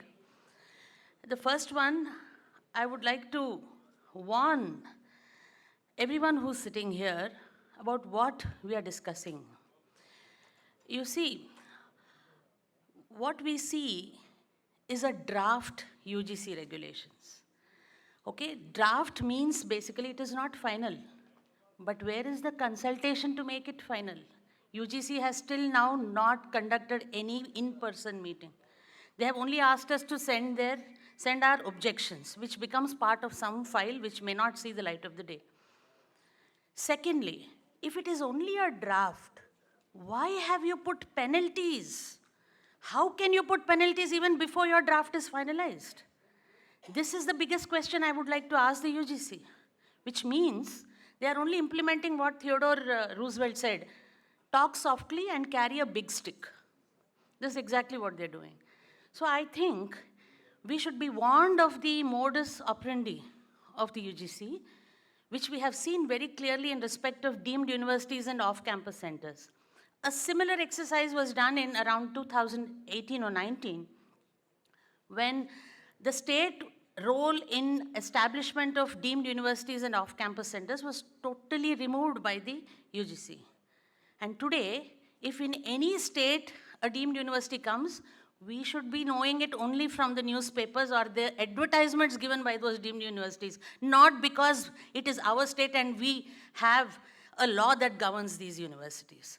So this is the modus operandi. Before we know it, without changing a comma or a full stop, this draft is going to become final. So we really have to buck up, wake up, and create all the necessary arguments before the UGC and ensure that we are heard before this is finalized. The second point I wanted to tell you is we have 28% of our students of the age that have to be enrolled in graduation or in the universities. That's what we call the GER, the gross enrollment ratio, which is only 28%. That means out of every 100, the national numbers that we are talking about is only 28 students who are in universities. So what is this brouhaha all about? Just that 28%, and you're getting into so much detail and making life difficult even for the 28%. So this is something that I think UGC has to look again at, because you're not bothered about the remaining 72%, and you're not even incentivizing the states who are looking at that 72% and trying to do their best to increase the GR, which again, admittedly, is the objective of your national education policy. So why are we working in contradiction in the same set of circumstances? So these are the questions I would like to pose before the UGC, and UGC should think of it twice. And like our Deputy CM has already informed, we have made it very clear from the state of Telangana that we are in disagreement with some of those major points that our Deputy CM has already pointed out. And we really look forward to more consolidation of this disagreement and putting it at the appropriate forums. And Hyderabad welcomes all of you to this very exercise. Thank you very much. Thank you, Madam. Now I invite Shri P. Ubaidullah, Honorable MLA, to address the gathering.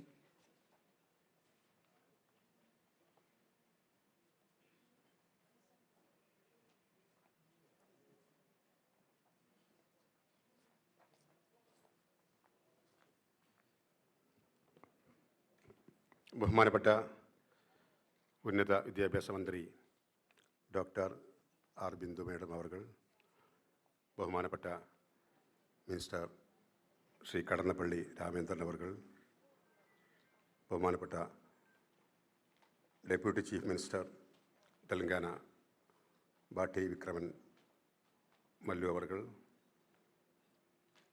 Honorable Minister for Higher Education, Government of Karnataka, Dr. M.C. Sudhakar avargal, Honorable Minister of Higher Education, Government of Tamil Nadu, Dr. Govi Cheyyan, മറ്റു വേദിയിലും സദസ്സിലുമുള്ള ബഹുമാന്യ വ്യക്തിത്വങ്ങളെ, പ്രിയപ്പെട്ട സഹോദരി സഹോദരന്മാരെ, UGC റെഗുലേഷൻസുമായി ബന്ധപ്പെട്ട് ഇങ്ങനെ ഒരു national convention ഇവിടെ സംഘടിപ്പിക്കുന്നതിന് വേണ്ടി മുൻകൈയെടുത്ത ഹയർ എഡ്യൂക്കേഷൻ മിനിസ്റ്ററെയും ഡിപ്പാർട്ട്മെൻറ്റിനെയും ആദ്യമായി ഞാൻ അഭിനന്ദിക്കുകയാണ്. ഹയർ എഡ്യൂക്കേഷൻ സംസ്ഥാന ഗവൺമെൻറ്റുകളുടെ കൂടി പരിധിയിൽ വരുന്ന വിഷയങ്ങളാണ്. എന്നാലിപ്പോൾ കേന്ദ്ര ഗവൺമെൻറ് ദേശീയ വിദ്യാഭ്യാസ നയം അടിച്ചേൽപ്പിക്കുകയും അതിൻ്റെ ഭാഗമായി സംസ്ഥാനത്തിൻ്റെ പരിധിയിൽ വരുന്ന വിദ്യാഭ്യാസം ഉൾപ്പെടെയുള്ള എല്ലാ വിഷയങ്ങളിലും കൈകടത്തുന്ന സമീപനം സ്വീകരിക്കുകയാണ്. ഇത്തരമൊരു സമീപനം സ്വീകരിക്കുമ്പോൾ അതിലുള്ള പോരായ്മകൾ സംബന്ധിച്ച് കൃത്യമായി ചൂണ്ടിക്കാണിക്കുകയും കേരളം ഉൾപ്പെടെ ഉന്നത വിദ്യാഭ്യാസ രംഗത്ത് വലിയ നേട്ടം കൈവരിച്ചിട്ടുള്ള സംസ്ഥാനങ്ങൾ, ആ സംസ്ഥാനങ്ങളിലെ നമ്മുടെ അയൽ സംസ്ഥാനങ്ങളിലൊക്കെ ഉന്നത വിദ്യാഭ്യാസ മേഖലയിലുള്ള വളരെ പ്രധാനപ്പെട്ട വ്യക്തിത്വങ്ങളെ പങ്കെടുപ്പിച്ചുകൊണ്ട് ഇങ്ങനൊരു കൺവെൻഷൻ സംഘടിപ്പിക്കുന്നതോടുകൂടി പരസ്പരം എല്ലാ സംസ്ഥാനങ്ങളിലുമുള്ള ഉന്നത വിദ്യാഭ്യാസ മേഖലയിലെ പ്രശ്നങ്ങൾ സംബന്ധിച്ച് ആശയവിനിമയം നടത്താനും ഓരോ സ്റ്റേറ്റിനും അതാത് സ്റ്റേറ്റുകൾ നടപ്പാക്കിക്കൊണ്ടിരിക്കുന്ന പരിഷ്കാരങ്ങൾ മറ്റു സംസ്ഥാനങ്ങളിൽ കൂടി നടപ്പാക്കാൻ സാധ്യമാകും വിധം ഒരു പരസ്പര ധാരണയോടുകൂടി മുന്നോട്ട് പോകാൻ കൂടി സഹായകരമാകുന്ന തരത്തിലാണ് ഇത്തരമൊരു നാഷണൽ കൺവെൻഷൻ ഇവിടെ അറേഞ്ച് ചെയ്തിട്ടുള്ളത്. ഇതിന് മുൻകൈയെടുത്തവർ ഒരിക്കൽ കൂടി അഭിനന്ദിച്ചുകൊണ്ട് ഈ കൺവെൻഷൻ എല്ലാവിധ അഭിവാദ്യം നേർന്ന് ഞാൻ എൻ്റെ വാക്കുകൾ നിർത്തുന്നു. നിങ്ങൾക്ക് നന്ദി. ജയ്. Nandni, sir. Next, we move on to the concluding remarks. I invite Dr. R. Bindu, Honorable Minister for Higher Education and Social Justice, for the concluding remarks.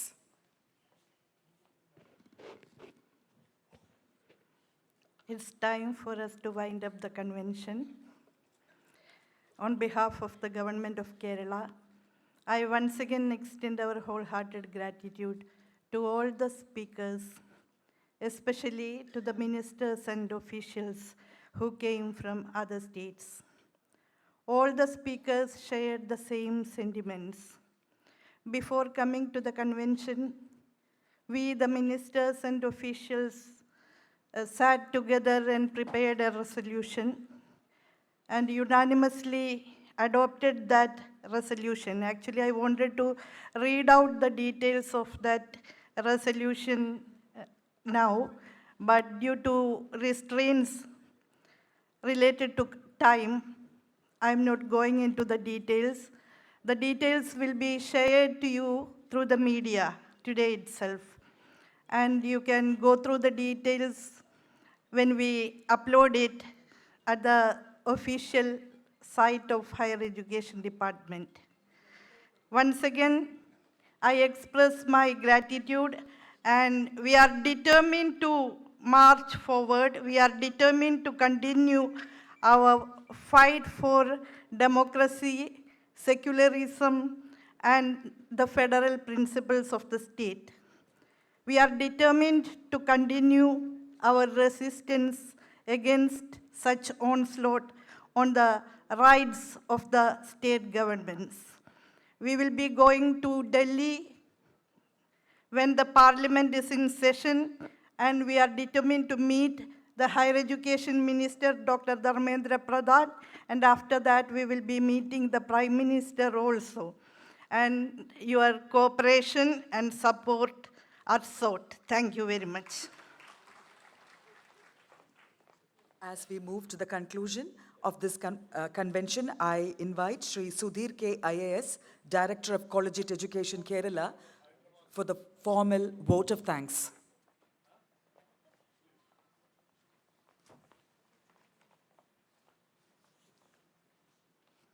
Before we go to Delhi, there will be a meeting on the same draft UGC regulation at Telangana, Hyderabad.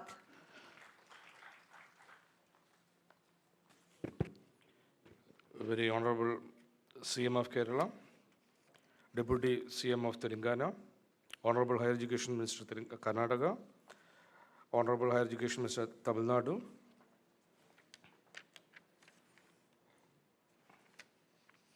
Honorable Higher Education and Social Justice Minister, Government of Kerala, Leader Opposition Assembly, Kerala, various distinguished guests on the dais, off the dais. Due to shortage of paucity of time, I will directly enter into my responsibilities. First, I would like to thank the Honorable Minister, Chief Minister of Kerala, Sri Pinarayi Vijayan, who was honored and at this occasion with his graceful presence and delivered the inaugural speech.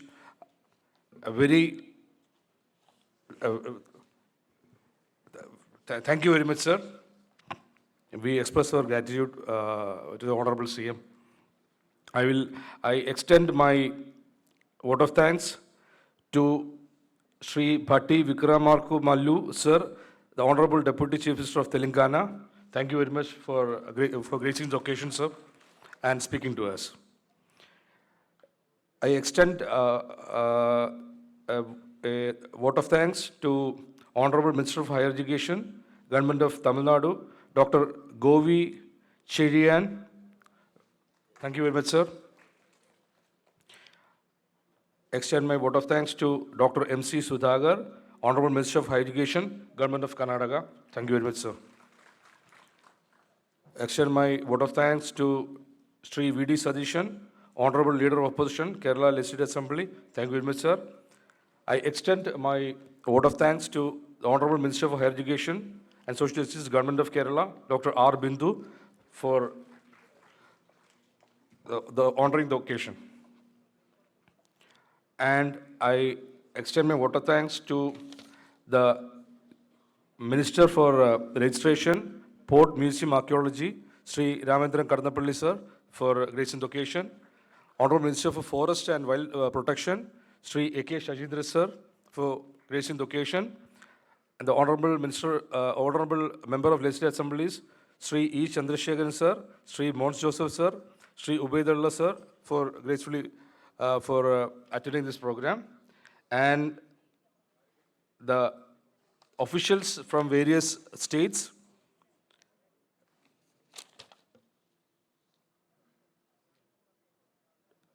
Srimati A. Sri Devasena IAS, D. Krishna Bhaskar IAS, and the Professor Prabhat Patnaik, sir, Vice Chairman of Kerala State Higher Education Council, Professor Rajan Gurukul, sir, Vice Chairman of Kerala of Tamil Nadu Council for Higher Education, Dr. M.B. Vijaykumar IAS, sir, Professor S.R. Niranjana, Vice Chairman, Karnataka State Higher Education Council, Dr. Rajan Varghese, Member Secretary, Kerala State Higher Education Council, Sri B. Venkateshwarlu, Senior Academic Consultant, Government of Telangana, Srimati Ishida Roy IAS, Principal Secretary Higher Education, and all the distinguished guests, delegates, students, and academicians. Thank you very much for being with us. Thank you. Thank you very much. Thank you, everyone. And lunch has been arranged for all the participants in the dining hall downstairs. Please do have lunch before you leave. Thank you very much for your participation.